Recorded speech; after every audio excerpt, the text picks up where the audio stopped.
நடியார் பெருமின எல்லா உயரும் தொடையெடுத்து தேசமுய திருத்தொண்ட தொகைமன்பனைத்த திருவாளன் வாசமலர்மன் கழல் வணங்க வந்த பிறப்பை வணங்குவான். தூக்குசீர் திருத்தொண்ட தொகைவிரி வாக்கினால் சொல்ல வல்லபிரான் எங்கள் பாக்கிய பயனாம் பதிகுன்றைவாள் சேக்கிழாரடி சென்னி இருத்துவான். எல்லாம் வல்ல எம்பெருமான் அருள்தரும் பன்னார் மொழி எமடனமர் திரு நனாவுடையாருடைய திருவடிகளை வணங்கி, எம்பெருமக்கள் நாயன்மாருடைய பொன்னார் திருவடி தாமர்களை மனமொழி மெய்களாலை வணங்கி, அடியனுடைய ஞானஸ்ரீ பிறந்தகையாருடைய திருவடி தாமர்களை எல்லாம் கர்ணங்களாலை வணங்கி, உரையாசிரியர் சிவக்கணியாருடைய திருவடிகளை நீல நினைந்து எழுந்தர்கள் இருக்கக்கூடிய அடியார் பெருமக்களுடைய திருவடிகளை எல்லாம் வணங்கி அமைகின்றேன். அன்பார்ந்த சுனைச்சொல்லர்களே, நம்முடைய தடுத்தாட்கொண்ட புராணத்திலே எம்பெருமான் நம்பி யாரூரர் இறைவனால் தடுத்தாட்கொள்ளப்பட்டு அவர் வெண்ணெய்நல்லூரிலே பெருமானால் தடுத்தாட்கொள்ளப்பட்டு அங்கிருந்து பல தலங்களை எல்லாம் வழிபாடு செய்து கொண்டு திருத்துறையூர் வந்து திருத்துறையூரிலே பெருமானிடத்திலே தவநெறி பெற்று, அதற்கு பிறகு தவநெறி பெற்றதற்கு பிறகு அங்கு அவருக்கு வந்து தில்லையம்பதி சென்று கூத்த பெருமானுடைய திருவடியை வணங்க வேண்டும் என்று சொல்லி அந்த எண்ணமே அப்போ தான் வருது. அது வரைக்கும் அவர் தில்லை வர மாதிரி ஒரு எண்ணமே இல்லை. நிறுத்தனார் திருக்கூத்து தொழுவதற்கு நினைவுற்றார் என்று சொல்லி சேக்கிழார் பெருமான் அந்த இடத்த சொல்கிறார். திருத்துறையூரில் தான் அவருக்கு வந்து தில்லை போகணும் அப்படிங்கிற எண்ணம் வருது. வருகின்ற வழியில் அப்படி திருத்துறையூர்லேருந்து வந்தோம்னா நடுநாட்டில் முதலாவதாக வரக்கூடிய தலம் திரு அதிகை. திரு அதிகை என்று சொல்லுவது நம்முடைய நாவுக்கரசு பெருமானை இறைவன் சூளை நோய் கொடுத்து ஆட்கொண்ட ஒரு பதி. திலகவதி அம்மையார் வந்து திருநீர் கொடுத்து, அதெல்லாம் சென்ற வகுப்பில் ரொம்ப விரிவாக பார்த்துருக்குறோம். திருநீர் கொடுத்து ஆட்கொண்ட ஒரு திருப்பதி, பெருமானுக்கு கைத்தொண்டு செய்த ஒரு திருப்பதி. அப்பர் சாமிகள் கைத்தொண்டு செய்த அந்த பதியை நான் காலால் சென்று மிதிக்க மாட்டேன் என்று சொல்லி ஒருவாறு நம்முடைய சுந்தரமூர்த்தி சாமிகள் அந்த எல்லைக்கே போகிறதில்லை. 3 கிலோமீட்டர் தொலைவுக்கு அருகில் இருக்கக்கூடிய சித்தவட மடத்தில் போய் தங்குறார். உடைய அரசு உலகேத்து முளவாரப்படையாளி விடையவருக்கு கைத்தொண்டு விரும்பு பெறும் பதியை மிதித்து அடையுமதற்கு அஞ்சுவன் என்று அந்நகரில் புகுதாதே மடை வளர்தற் புறம்பனையில் சித்தவட மடம் புகுந்தார் என்று சொல்லி இன்றைக்கி அந்த மடம் இருக்குது, சித்தவட மடம் என்று சொல்லி. இப்போ நாங்கள் சென்ற மாதம் போயிருந்த பொழுது கூட சித்தவட மடத்தில் தான் இந்த செய்தியெல்லாம் நம்ம சிந்தித்தோம். நாங்கள் அருமையான ஒரு பதி சித்தவட மடம் என்று சொல்லுவது. அங்கேயும் ஒரு சிவாலயம் இருக்குது. அங்கே தான் சுந்தரமூர்த்தி சாமிகள் இரவு தங்குறார். அப்படி தங்குகின்ற பொழுது அதாவது நாவுக்கரசு பெருமான் உளவாரப்பணி செய்த அந்த பதியை காலால் மிதிக்க மாட்டேன் என்று சொல்லி அங்கே தங்குறார். சாமி பார்க்கிறாரு. சரி, திருவதிக்கு சுந்தரம் வரல, நம்ம சென்று அவனுக்கு திருவடி தீக்க கொடுக்கணும் என்று சொல்லி தூங்கி கொண்டிருக்கிற பொழுது அப்படியே அவருடைய திருவடியை தூக்கி அவர் தலைமையில வைக்கிறார். ஒரு தடவை அல்ல, பலமுறை அந்த மாதிரி திருவடியை தலைமையில வைக்கிறார். அதற்கு பிறகு பெருமான் வந்து எனக்கு வயதாகி விட்டதனால என்னுடைய மூப்பின் காரணமாக திசை தெரியவில்லை என்று சொல்லுகிறார். இதெல்லாம் சென்ற வகுப்பில் ரொம்ப விரிவாக பார்த்தோம் இல்லைங்களா. அதற்கு பிறகு அங்கே வந்து அந்த பதியில் தான் பதிகம் பாடுறார்.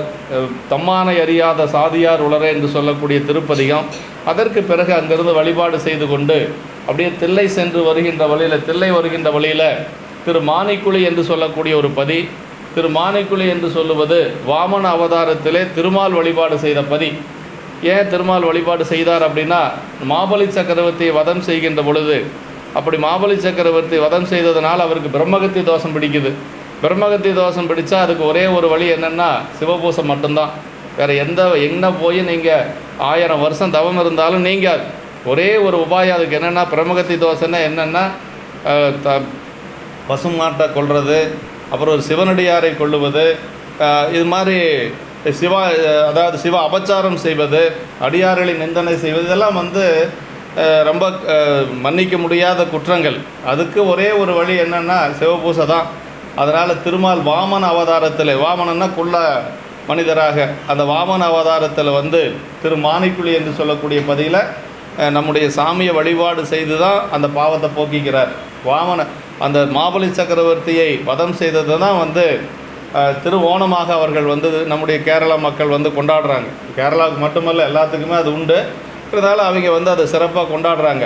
அதை எல்லா மதத்துக்காரரும் சேர்ந்து கொண்டாடக்கூடிய ஒரு நோன்பு எது அப்படின்னா கேரளாவில் வந்து திருவோணம் என்று சொல்லக்கூடியது தான். அது ஆவணி மாதம் வரக்கூடிய திருவோண நட்சத்திரம் இல்லைங்களா. அதெல்லாம் வழிபாடு செய்து கொண்டு நேராக இப்போ எங்கே வரார் அப்படின்னா தில்லை வருகின்ற வழியில் அவர் வந்து நமக்கு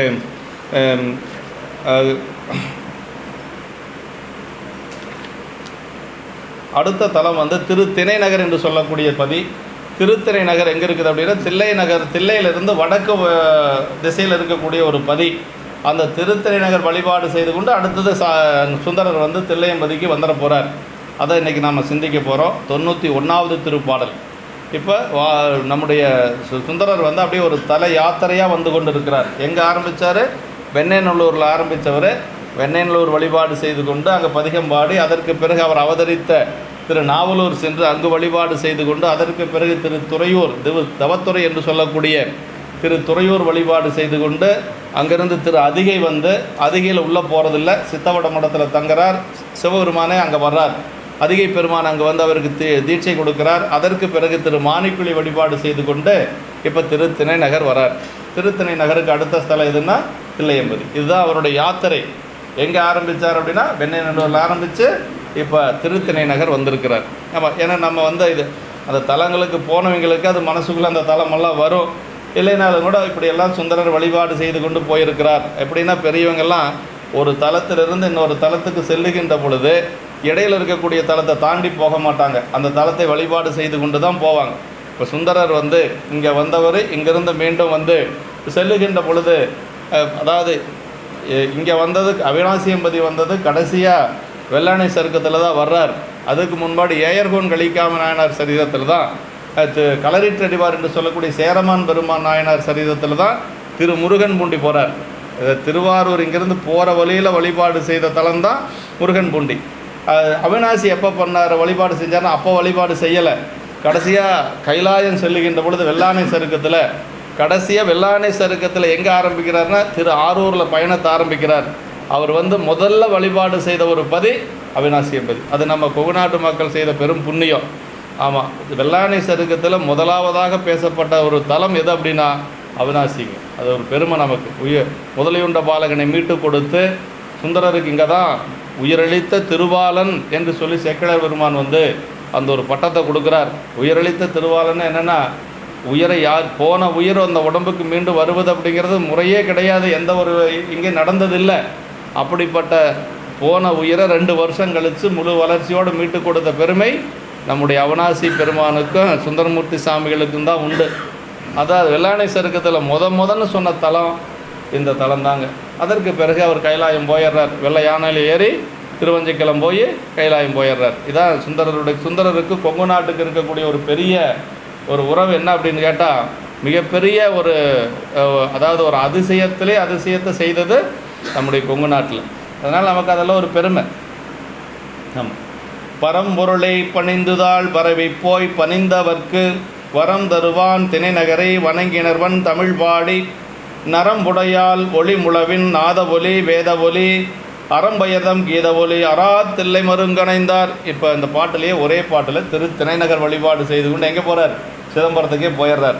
சிதம்பரத்துக்கு போய் இப்போ சேர்ந்துடுறார். சிதம்பரத்துக்கு உள்ளே போகிற பொழுது என்னென்னவெல்லாம் அவர் காதில் கேட்கிறார் பாருங்க. அதாவது வேத ஒலிகள், அப்புறம் வேத ஒலி, நாத ஒலிகள், அறம்பையருடைய ஆடல் பாடல், இந்த கீதங்கள் பாடக்கூடிய ஒலிகள், இதெல்லாம் அவர் கேட்குதான். அப்படி சிதம்பரத்தில் அந்த காலத்தில் அப்படியெல்லாம் இருந்திருக்கு. ஆமாம், அதான் அந்த ஒலிகள் எல்லாம் கேட்குது. பரம்பொருளை பணிந்து அப்படின்னா அங்கே முழுமுதற் பொருளாகிய சிவபெருமானை பணிந்து அவர் பாதங்களை வந்தித்து கொண்டு போய் எங்கே போகிறார் அப்படின்னா தம்மை வணங்கியவர்களுக்கு வேண்டும் வரங்களை தருவராகிய இறைவன் எழுந்தருளிய திரு திணைநகர் வணங்கி திருப்பதிகம் பாடினார் அப்படிங்கிறார். திருத்திணை நகர் என்று சொல்லுவது அருமையான ஒரு பதிங்க. அந்த திருத்திணை நகருக்கு ஒரு தலபுராணம், அருமையான ஒரு தலபுராணம் இருக்குது. அங்கே என்ன அப்படின்னா ஒரு வரலாறு இருக்குதுங்க. அந்த திருத்தணை நகரில் வந்து ஒரு பெரிய சிவனடியார் ஒருத்தர் இருங்க, பேர் வந்து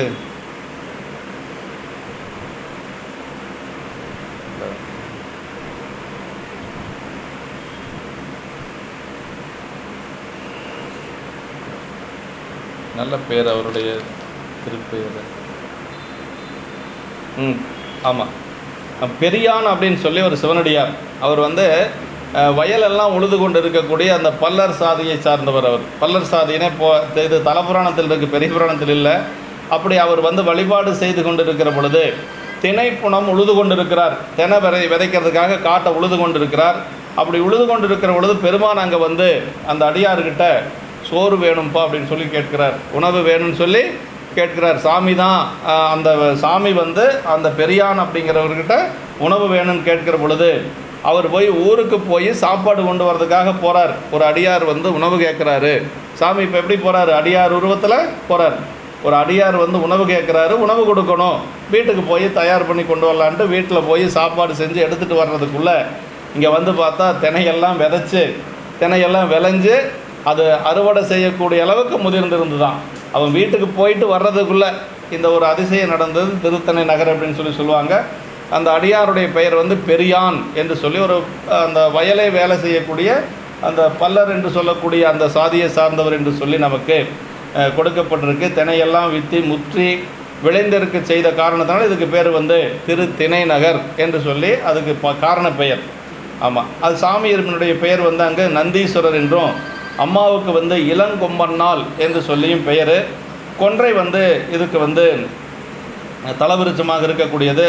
நம்ம சுந்தரமூர்த்தி சாமிகள் பாடிய ஒரே ஒரு திருப்பதிகம்தான் அந்த பதியில் இருக்கக்கூடியது என்று சொல்லி இப்படியெல்லாம் பெருமான் வந்து பரம்பொருளை பணிந்து தாழ் பரவி என்று சொல்லி அந்த தலத்தில் பெருமானை வந்து சிவபெருமானை பரவியது. அவர் பாதங்களை அப்பாதங்களை பரம்பொருளை பணிந்து தாழ் பரவின்னு சொல்கிறாருங்க. அப்படின்னா ஏற்கனவே சித்தவட மடத்தில் படுத்திருக்கிற பொழுது அந்த திருவடி தான் இவர் தலை மேலே சாமி வச்சது. அதனால் அந்த திருவடியை வாழ்த்தி அங்கே பாடுறாருங்க. அதான் சொல்கிறார், அப்படி தமது முடிமேல் நின்று சிவதைக்கை செய்த அருளிமையால் அந்நன்றியின் பொருட்டு பரவினார் என்று சொல்லி முன்பாட்டு காண்கிற திருவடி யாவன பெருமானுடைய திருவடி என்று சொல்லுவது ஞானசக்தி கிரியாசக்தி என்று சொல்லக்கூடிய இரண்டு அருள் சக்தி தான் பெருமானுடைய ரெண்டு திருவடி. ஒன்று ஞானசக்தி, இன்னொன்று கிரியாசக்தி என்று சொல்லுவதை இறைவனுடைய திருவடியாக வைத்து போற்றப்படுவது. இவையே திருவடியாக உபசரிக்க பெறும் என்று சொல்லி திருமந்திரத்தில் அதை பற்றி சொல்லு. திருவடியே சிவமாவது தேரில், திருவடியே சிவலோகம் சிந்திக்கில், திருவடியே செல்கதியது செப்பில், திருவடியே தஞ்சம் தெளிவார்க்கு என்று சொல்லி, அதாவது நமக்கு பெருமானை நம்ம எப்படி வழிபாடு செய்யணும்னா அவனுடைய திருவடியைத்தான் நம்ம வழிபாடு செய்யணும். அதுலேயும் கூத்த பெருமானை வழிபாடு செய்கின்ற பொழுது அந்த தூக்கிய திருவடி தான் நம்ம பார்க்கணும். நமக்கு வந்து என்ன வேணும் அப்படின்னா பெருமானுடைய திருவடி தான் நமக்கு வேணும். அது எங்கே வேணும்? தலை மேலே வேணுங்க. அப்போ தானே அந்த தலையெழுத்தெல்லாம் கொஞ்சம் மாறும். நம்ம என்னென்ன கொஞ்சத்தை பாவமாக செஞ்சுட்டு இந்த பிறப்புக்கு வந்திருப்போம் இல்லைங்களா? இந்த உடம்பு சாமி கொடுத்ததே நமக்கு வினையின் காரணமாங்கிறத நம்ம மறந்துடக்கூடாது அடிக்கடி. ஆமாம், அதாவது ஞானசம்பந்த பெருமான், நாவுக்கரசர் இவங்களுடைய உடம்பெல்லாம் அருள் திருமேனி, பெருமானுடைய அருளாக வந்த திருமேனி, நம்மளை உய்விக்க வந்த திருமேனி. ஆனால் நம்மளுடைய திருமேனியெல்லாம் என்னென்னா நாம் செய்த வினையின் காரணமாக வந்த திருமேனி. இதை யார் சொல்கிறாங்கன்னா நம்முடைய பட்டணத்தடிகள் சொல்கிறார், வினை போகமே தேகம் கண்டாய் அப்படின்னாருங்க. எந்த அளவுக்கு வினை செஞ்சுருக்கிறோமோ அந்த அளவுக்கு நமக்கு உடம்பு இருக்கும். அப்புறம் வினை நீங்கிடின் உடம்பு நில்லாது அப்படின்னார். வினை போயிருச்சுன்னா இந்த உடம்பு நம்மளை விட்டு போயிடும். அப்போ எது வரைக்கும் இந்த உடம்பு இருக்குன்னா எது வரைக்கும் நமக்கு வினை இருக்குதோ அத்தனை காலத்துக்கு உடம்பு இருக்கும். உடம்பு இருக்கிற வரைக்கும் வினை இருக்கும், வினை இருக்கிற வரைக்கும் உடம்பு இருக்கும். ரெண்டுக்கும் பெரிய தொடர்பு உண்டுங்க. அதனால் வந்து ஒரு சிலருக்கு நல்ல உடம்பாக இருக்கும், ஒரு சிலருக்கு கெட்ட உடம்பாக இருக்கும், ஒரு சிலர் குறைபாடுடைய உடம்பாக இருக்கும். இது எல்லாமே நாம் செய்த வினையின் காரணமாகத்தான். இப்படி பேசுறது தான் பாவம் ஒருத்தர் மாட்டிட்டார். கொஞ்ச நாளைக்கு முன்னாடி பள்ளிக்கூடத்தில் பேசி அவர் பேசினது உண்மையான சைவ சித்தாந்த கருத்துங்க. அவர் பேசினது வந்து வினை கொள்கை, அருமையான வினை கொள்கை தான் அவர் பேசினார். அது பேசின இடம் கொஞ்சம் சரியில்லை, அவ்வளோதான், வேற ஒன்றும் இல்லை. அதுதான் சைவ சித்தாந்தம். நம்ம செய்த வினைக்கு ஏற்றாறு போல தான் நமக்கு அவரவர் வினைவழி அவரவர் வந்தனர், அவரவர் வினைவழி அவரவர் அனுபவம் எல்லாமே நமக்கு வரக்கூடிய இன்ப துன்பங்கள் அத்தனைக்கும் காரணம் என்ன தெரியுங்களா? நம்ம செய்த வினை தான் காரணங்க. அதனால் யாரையும் நம்ம நொந்து கொள்ளணுங்கிற அவசியம் இல்லை. சிவபோக சாரத்தில் சொல்கிறார் குருஞான சம்பந்தர், அவரவர் வினைவழி அவரவர் வந்தனர் அப்படின்ட்டார். ஆமாம், அப்போ யாருக்கிட்ட போய் நம்ம பெருமான்கிட்ட தான் கேட்கணும். வேற அதுவும் எய்தவனை நாடுகிறோ அப்படின்னு சொல்லுவாருங்க. யார் இந்த வினையை நமக்கு மேலே ஏவறாங்களோ அது யார்? சிவபெருமான் தான் கொடுக்க முடியும். அவர்கிட்ட தான் நம்ம போய் கேட்டுக்கணுங்க. ஆமாம், அப்படி அந்த பெருமானுடைய திருவடி தான் நமக்கு வழிபாடு செய்கிறதுக்கு ஏற்ற ஒரு இறைவனுடைய திருவடி தான் நமக்கு வழிபாடு செய்யணும் நாம். ஆமாம், பணிந்தவர்க்கு வரம் தருவானான் நீடுவதாக கருதி உழன்று தெரியும் மானிட யாக்கை அழியத்தக்கது, இதனை பொருளென்று கருதாது சென்றடைந்தால் திருத்தணி நகருள்ளே சென்று சிவக்குழுந்து அழியா வரத்தை தருவார் என்று சொல்லி. அதாவது இந்த உடம்பு வந்து எப்பொழுதும் அழியக்கூடிய உடம்பு, ஆனால் ஆன்மா அழியாது. இந்த உடம்பு அழிஞ்சால் ஆன்மா என்னைக்கும், அதாவது எப்போ பெருமா சாமி இருந்தாரோ அன்னைக்கே நம்மளும் இருந்தோங்க. என்று நீ அன்று நான் அப்படிங்கிறது தான் தத்துவம். எப்போ இந்த உடம்பு தான் நமக்கு மாறி மாறி வருதே ஒழிய அந்த ஆன்மா என்னைக்காவது அழியுதா அப்படின்னா கிடையவே கிடையாது. எப்போ சாமி இருந்தாரோ, இறைவன் என்று சொல்லி ஒரு பொருள் என்றைக்கு இருந்ததோ அன்றைக்கே ஆன்மா என்ற சொல் அப்போவே நாம் இருந்திருக்கிறோம். ஆமாம், அது இத்தனை பிறப்பு பிறந்து பிறந்து பிறந்து பிறந்து உழன்று அதான் நம்முடைய இவர் அருணகிரிநாதர் சொன்னார், எழுகடல் மணலை அளவிடின் அதிகம் எனதிடற் பிறவி அவதாரம் அப்படின்னார். அப்படின்னா 7 கடல் மணலை என்னென்னா எத்தனை இருக்குமோ அத்தனை பிறப்பு நாம் பிறந்து வந்திருக்கிறோம். நம்ம குடித்த பாலை கணக்கு போட்டால் ஒரு கடலே சேரும். ஆமாம், அந்த அளவுக்கு தாய்ப்பால் குடிச்சு இந்த பிறப்புக்கு வந்திருக்கிறோம். அவ்வளவு பாவம் செஞ்சுருக்கிறோம், அவ்வளவு வினை செய்திருக்கிறோம். அப்போ அதெல்லாம் எப்போ நீங்கள் அப்படின்னா பெருமானுக்கு தொண்டு செய்கின்ற பொழுது தான் நீங்குங்க. அது எப்படி தொண்டு செய்யணும் தெரியுங்களா? ஏகனாகி இறைவனை நிற்கன்னு சிவஞான போதம் சொல்லுது. ஏகனாகி இறைவனை நிற்க மலமாய தன்னோடு வல்வினை இன்றேனார். 10ஆம் சூத்திரம் சொல்லுதுங்க. அவனே தானேயாகி அன்னறி ஏகனாகி இறைவனை நிற்க மலமாயி தன்னோடு வல்வினை. அப்படின்னா இதை நான் செய்யலை, இப்போ பிராணம் சொல்கிறேன்னா நான் சொல்லலை, சாமி சொல்கிறாரு. சாமி சொல்கிறதுக்கு ஒரு வாய்ப்பை கொடுத்துருக்கிறாரு. புலவாரப்பணி செய்கிறோம், நான் செய்யலை, அவனாசியப்பர் செய்ய வைக்கிறாரு, நான் ஒன்றும் இல்லை அப்படிங்கிற எண்ணத்தோடு என்றைக்கு நாம் செய்கிறோமோ அன்னைக்கு தான் நம்மளுடைய வினை நீங்குமே ஒழிய நான் தான் செய்கிறேன் அப்படின்னு எண்ணத்தோடு செஞ்சோம்னா அதிகமாகிட்டே தான் இருக்குது. உண்மையை சொல்கிறேன் நான், அப்படி தான் புராணம் சொல்லுது, அப்படி தான் நமக்கு சைவ சித்தாந்தம் சொல்லுது. ஆமாம், ஏகனாகி இறைவனை நிற்க. அப்படி இறைவனை நின்னா என்ன ஆகும்? ஏகனாகி இறைவனை நிற்கலன்னா என்ன? எல்லாமே சாமி தான் செய்கிறாரு, நான் ஒன்றும் இல்லை அப்படிங்கிற எண்ணத்தோடு செய்கின்ற பொழுது மலம் மாயை வன்வினை இல்லை அப்படிங்கிறார். வினையும் கிடையாது, மலங்களும் கிடையாது, மாயையும் எல்லாம் போயிடும் அப்படிங்கிறாரு. அப்போ நம்ம நாயன்மார்கள்லாம் அப்படி தான் இருந்தாங்க. தன் கடன் அடியேனையும் தாங்குதல் என் கடன் பணி செய்து கிடப்பதேனார் அப்பர் சாமி. இப்போ அது இருப்பதேன்னு கூட சொல்ல, கிடப்பதே, அவ்வளோதான். சாமி இந்த உடம்பை கொடுத்துருக்கிறார் நமக்கு. இந்த உடம்பு மூலமாக என்ன செய்யணும்? பெருமானுக்கு அந்த கொடுத்தவனுக்கு எதாவது நன்றி செய்யணும். யாராவது ஒரு பொருள் கொடுக்குறாங்கன்னு, ஒரு பேனா கீழே விழுந்தால் அதை எடுத்துக்கொள்ள ரொம்ப நன்றிங்க ஐயா. அந்த பேனா என்ன எடுக்க முடியாத ஒரு பொருளா? ஐயா ரொம்ப ரொம்ப நன்றிங்க அப்படிங்கிறான். அந்த உடம்பை கொடுத்து நம்மளை வினை செய்ய வச்ச பெருமானுக்கு நம்ம எப்படியெல்லாம் நன்றி சொல்லணும். அப்படியெல்லாம் நம்ம செய்கிறோமா அப்படின்னா செய்கிறது இல்லை. அதுதான் நம்ம இந்த மீண்டும் மீண்டும் பிறக்கிறதுக்கு காரணம். ஆமாம், அந்த சிவக்கொழுந்து ஈஸ்வர பெருமான் என்ன செய்வான்னா, உள்ளே போய் அவனை வழிபாடு செய்தால் நம்முடைய வினைகளையெல்லாம் நீக்குவார் அப்படின்னு சொல்லி அதான் சொல்கிறார். அப்படி வரந்தருவான் திணை நகரை அப்படின்னார். பணிந்தவர்க்கு வரந்தருவான் திணை நகரைனார். யார் வழிபாடு செய்கின்றார்களோ அவர்களுக்கு வரம் தரக்கூடியவன் திருத்தணி நகர் பெருமான் அப்படின்னு சொல்லி திருத்தணி நகர் அப்படிங்கிறது சிதம்பரம் போகிற வழியில், அதாவது நடுநாட்டு வழியாக போனோம்னா சிதம்பரம் போகிற வழியில், அதாவது எப்படின்னா நமக்கு திருவதிகை இதெல்லாம் பன்ருட்டி இதெல்லாம் போய் வரோம் இல்லைங்களா? அப்படி வருகின்ற பொழுது திருத்தணி நகர் வழிபாடு செய்து கொண்டு சிதம்பரம் போகலாம். அந்த திருத்தணி நகர் அப்படி அருமையான ஒரு பதி. நீடு பொக்கையில் பிறவியை பழித்து நீங்கலாம் என்று மனத்தினை தெருட்டி என்று சொல்கிறார். திணைநகரை வணங்கினர் வன்தமிழ் பாடி தலத்தை கண்டபோதே இதனுள் சென்றடைய அடையில் பிறவி ஒளியும் என்ற இந்த பதிகம் பாடினார். அதாவது ஒரு சில தலத்தை பார்த்தா அந்த தலத்தை பார்த்த உடனேயே பாடுவார். ஆமாம், அந்த தலத்தை பார்த்த உடனேயே இதில் சென்று பெருமானை வழிபாடு செஞ்சால் பிறவி நீங்கும் என்று சொல்லி அந்த பதிகத்திலையும் சொல்லப்பட்டிருக்கிறது. அதில் நகரை வணங்கி தமிழ் பாடி என்று சொல்லி முதல்ல அந்த கோயிலுக்குள்ளே போகிறதுக்கு முன்னாடியே அந்த நகரைவே வணங்கியிருக்கிறார். இப்படி ஒரு சில இடத்துல தான் வருங்க. அதாவது வந்தார், கோயிலுக்கு போய் வழிபாடு செய்தார்னு தான் பெரும்பாலும் இருக்கும். ஆனால் இங்கே என்ன சொல்கிறார் அப்படின்னா அருமையான இடங்குது. அதாவது வரந்தருவான் திணைநகரை வணங்கி பந்தமிழ் பாடினார். முதல்ல அந்த ஊரை வணங்குறாரு, அதற்கு பிறகு பதிகம் பாடுறாரு. இதே மாதிரி தான் பவானிக்கு இந்த சிறப்புண்டு. பவானிக்கு என்ன சிறப்புனா, ஞானசம்பந்த பெருமான் வர்றாரு. ஞானசம்பந்த பெருமான் முதல்ல அந்த ஊரை பணிந்து வணங்குறாரு. அது பெரிய புராணத்தில் இருக்குங்க. அப்பாலை குடபுலத்தில் ஆராய்ந்தார் அமர்கோயில் எப்பாலும் சென்றேத்தி திரு நனாவினை இறைஞ்சினார். வேற எங்கேயும் அந்த மாதிரி சொல்கிறதில்ல. திரு நனாவையே வழிபாடு செய்தாரா. அதற்கு பிறகு பைப்பாந்தல் புனைந்தவரை பரவிப்பண்டு அமர்கின்ற வைப்பான செங்குன்றூர் வந்தமைந்து வைகினார் அப்படின்னார். அப்படின்னா முதல்ல அந்த ஊரை வணங்கினார். அந்த ஊரை வணங்கினதுக்கு பிறகு உள்ளுக்குள்ளே போய் பெருமானை வணங்கி பாடினார். அப்படி பாடியதுக்கு பிறகு திருச்செங்கோட்டில் போய் தங்கினார். பவானியில் தங்கிறது இல்லை. பவானியில் ஒரு கருத்து இருக்குங்க. ஒரு அடிக்கு ஒரு சிவலிங்கம் இருக்குது என்று சொல்லுவாங்க. பவானியில் இன்றைக்கு வரைக்கும் இறந்தவங்களுடைய உடம்பை எரிக்கின்ற பொழுது அந்த தலை வெடிக்காது அப்படின்னு சொல்லுவாங்க. இன்றைக்கும் சொல்கிறாங்க. நான் அடியன் போயிருக்கிற அந்த மாதிரி ஒரு வெடிக்கிறது சத்தமாக அதெல்லாம் அவ்வளோ நேரம் அங்கே நிற்கிறது இல்லை. ஆனால் பெரியவங்க அப்படி ஒரு கருத்து சொல்கிறாங்க.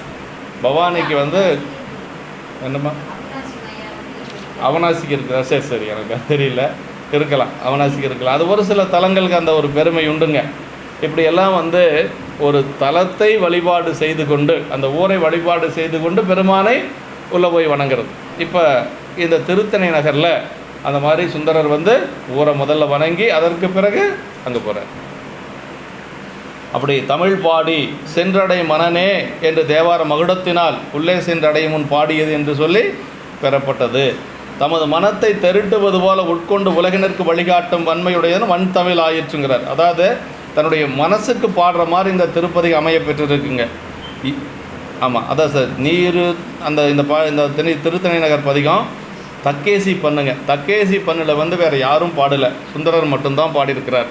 தக்கேசி பண்ணு யாருக்கு உரித்தானது அப்படின்னா சுந்தரர் மட்டுமே பாடிய ஒரு பண் தக்கேசிங்க. மற்ற காந்தாரம் மற்றதெல்லாம் பஞ்சமம், காந்தார பஞ்சமம் இதெல்லாம் எல்லாரும் பாடியிருக்கிறாங்க. ஆனால் இந்த தக்கேசி பண் என்று சொல்லுவது நம்முடைய சுந்தரர் மட்டும்தான் பாடியிருக்கிறாருங்க. அதுலேயும் நிறைய பாடல்கள் வந்து தக்கேசியில் பாடியிருக்கிறார். திரு தாண்டகம் அதே மாதிரி அப்பர் சாமிகள் மட்டும்தான் பாடியிருக்கிறார். தாண்டகம் வந்து வேறு யாரும் பாடலை. திரு தாண்டக வேந்தர்னே சொல்லுவாங்க அப்பர் சாமிகளை. அதாவது ஒவ்வொருத்தருக்கும் ஒரு சிறப்பு உண்டு. ஆமாம், இந்த பதிகம் அருமையான திருப்பதிகம். அதாவது நீரு தாங்கிய திருநுதலானை நெற்றி கண்ணனை நிறைவளை மடந்தை ஊரு தாங்கிய கொள்கையினானை குற்றம் இல்லையை கற்றயம் சடை மேல் ஆறு தாங்கிய அழகனை அமரர்க்கு அரிய சோதியை வரிவரால் உகழும் சேரு தாங்கிய திருத்திணை நகருள் சிவ கொழுந்தினை சென்றடை மனனே. மனசை பார்த்து சொல்கிறாருங்க, உள்ளுக்குள்ளே சிவ கொழுந்து இருக்குது, போய் அதை வழிபாடு செய்ய என்று சொல்லி தன்னுடைய மனதுக்கு சொல்கிற மாதிரி நமக்கு சொல்கிறாரு. அவர் மனதுக்கு சொல்கிறாருன்னா அவர் மனசுக்கு தான் சொன்னாருன்ட்டு இல்லை, நமக்கு சொல்கிறார். அதான் சொல்கிறார், நீரு தாங்கிய திருநுதலானை. பெருமானுடைய நெற்றியில் திருநீர் இருக்குதான். யார் பார்த்தவர் சொல்கிறார் சுந்தரர். இப்போ நம்ம திருநீர் இல்லாமல் இருக்கலாமா? நீரு தாங்கிய திருநுதலானை நெற்றி கண்ணனை, அப்புறம் நிறைவளை மடந்தை கூறு தாங்கிய கொள்கையினானை. கூறு தாங்கியன்னா ஒரு பக்கத்தில் உமையம்மைய வச்சுருக்கார் இல்லைங்களா, அதான் சொல்லார். குற்றமில்லையை கற்றயம் சடைமேல் ஆறு தாங்கிய அழகனை, கங்கையை தலையிலே சுமந்த பெருமானை, அமரற்கரிய சோதியை, தேவர்களெல்லாம் தேடி காண முடியாத பெருமான். அதாவது தேவர்களெல்லாம் கனவிலும் தேவர்க்கரியாய் போற்றினும் மாதபுரடிகள் பாடுறார். அது நம்முடைய மணிவாசக பெருமான் கனவிலும் தேவர்க்கு அடியாய் போற்றி. அப்புறம் என்ன சொல்றாரு, நினைவிலும் நாயனுக்கு அருளினை போற்றி.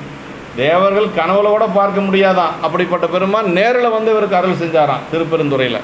அப்போ பெருமானுடைய கருணை என்ன அப்படின்னா, அதாவது யார் தேவர்களெல்லாம் தேடி காண முடியாத பெருமான் அடியார்களுக்கு எளிவந்த பிரான் அப்படிங்கிறது தான் ரொம்ப முக்கியம். ஆமாம், இன்ன தன்மையன் என்று அறிய ஒன்னா எம்மானை என்னார் சுந்தரர். பொண்ணு மெய்ப்பொருளும் பதிகத்தில் பாடுறார், இன்ன தன்மையன் என்று அறிய ஒன்னா எம்மானை எளிவந்த பிரானை அப்படின்னார். அது என்னங்க அறிய முடியாத பெருமான், இப்போ தான் சொன்னீங்க, மறுபடி எளிவந்த பிரான். அறிய முடியாத தன்மை யாருக்கு? அவனிடத்தில் அன்பில்லாதவர்களுக்கு, தேவர்களுக்கு அறிய முடியாத பெருமான், அடியார்களுக்கு எளிவந்த பிரான் அப்படின்னார். இதே மீண்டும் நம்மளுக்கு மணிவாசர்கிட்ட தான் போகணும். இங்கு நம் இல்லங்கள் தோறும் எழுந்தருளி செங்கமல பொற்பாதம் தந்தருளும் சேவகனை அங்கனரசை அடியோங்கட்கு ஆறுமுதை அப்படின்னார். எப்படி பாருங்கள், அடியவர்களுக்கு அமுது போன்றவனாம் பெருமான். அமுதம் என்ன செய்யும்? மரணத்தை தவிர்ப்பது அமிர்தம் இல்லையா? அப்படின்னா நம்மளுடைய வினைகளை எல்லாம் நீக்கி நமக்கு வந்து முக்தி கொடுக்கக்கூடிய பரம்பொருள் சிவபெருமான். அடியோங்கட்கு ஆறுமுதை நங்கள் பெருமானை பாடி நலந்துகளை பங்கைய பூம்புணல் பாய்ந்து ஆடையலோர் எம்பாவாய். திருப்பள்ளி எழுச்சியில் இன்னும் சொல்கிறார், பந்தனை விரலையும் நீயும் நின் அடியார் பழங்குடில் தோறும் எழுந்தருளிய பரனே. திருவாசகத்துக்கு போனால் நிறையா சொல்லலாங்க. ஆமாம், பந்தனை விரலையும் நீயும். பந்தனை விரலினா யார்? உமையம்மை சரிங்களா? எங்கள் அம்மா பேர் பந்தார் விரல் மடவாள், பவானி அம்மா பேர். எங்கள் பவானி அம்மா பேர் பந்தார் விரல் மடவாள். ஆமாம், அதை நனாவுடை பெருமான் பன்னார் மொழி அங்கே தான் பதிகத்தில் சொல்கிறார், பந்தார் விரல் மடவாள் பாகமா நாகம் பூண்டு எருதேறிம்பர். அப்படி பந்தனை விரலையும் நீயும் நின் அடியார் பழங்குடில் தோறும் எழுந்தருளிய பரனேன்னர். அடியாருடைய பழைய குடிசையாக இருந்தால் கூட சாமி வந்து இருப்பார். அங்கே அவருக்கு சாமிக்கு என்ன வேணும்? அன்பு மட்டும்தான் வேணும். நம்ம கொடுக்கக்கூடிய பணம் காசெல்லாம் ஒன்றும் தேவையில்லை அவருக்கு. அவருக்கு தேவை அன்பு மட்டும்தாங்க. அன்பு செஞ்சால் எந்த குடிலாக இருந்தால் கூட பெருமான் வருவார். அது யாரோட அம்மா கூட வருவார், தனியாக வரமாட்டார். எப்பொழுதும் அருள் செய்ய வருகின்ற பொழுது பெருமான் அம்மா கூட வருவார். ஆமாம், சும்மா வருகின்ற பொழுது அடியார் மாதிரி வருவார். நமக்கு நிறைய அள்ளி கொடுக்குற பொழுது அம்மா கூட வருவார், தனியாக வரமாட்டார். அதுதான் நம்ம தெரிஞ்சுக்கணும்.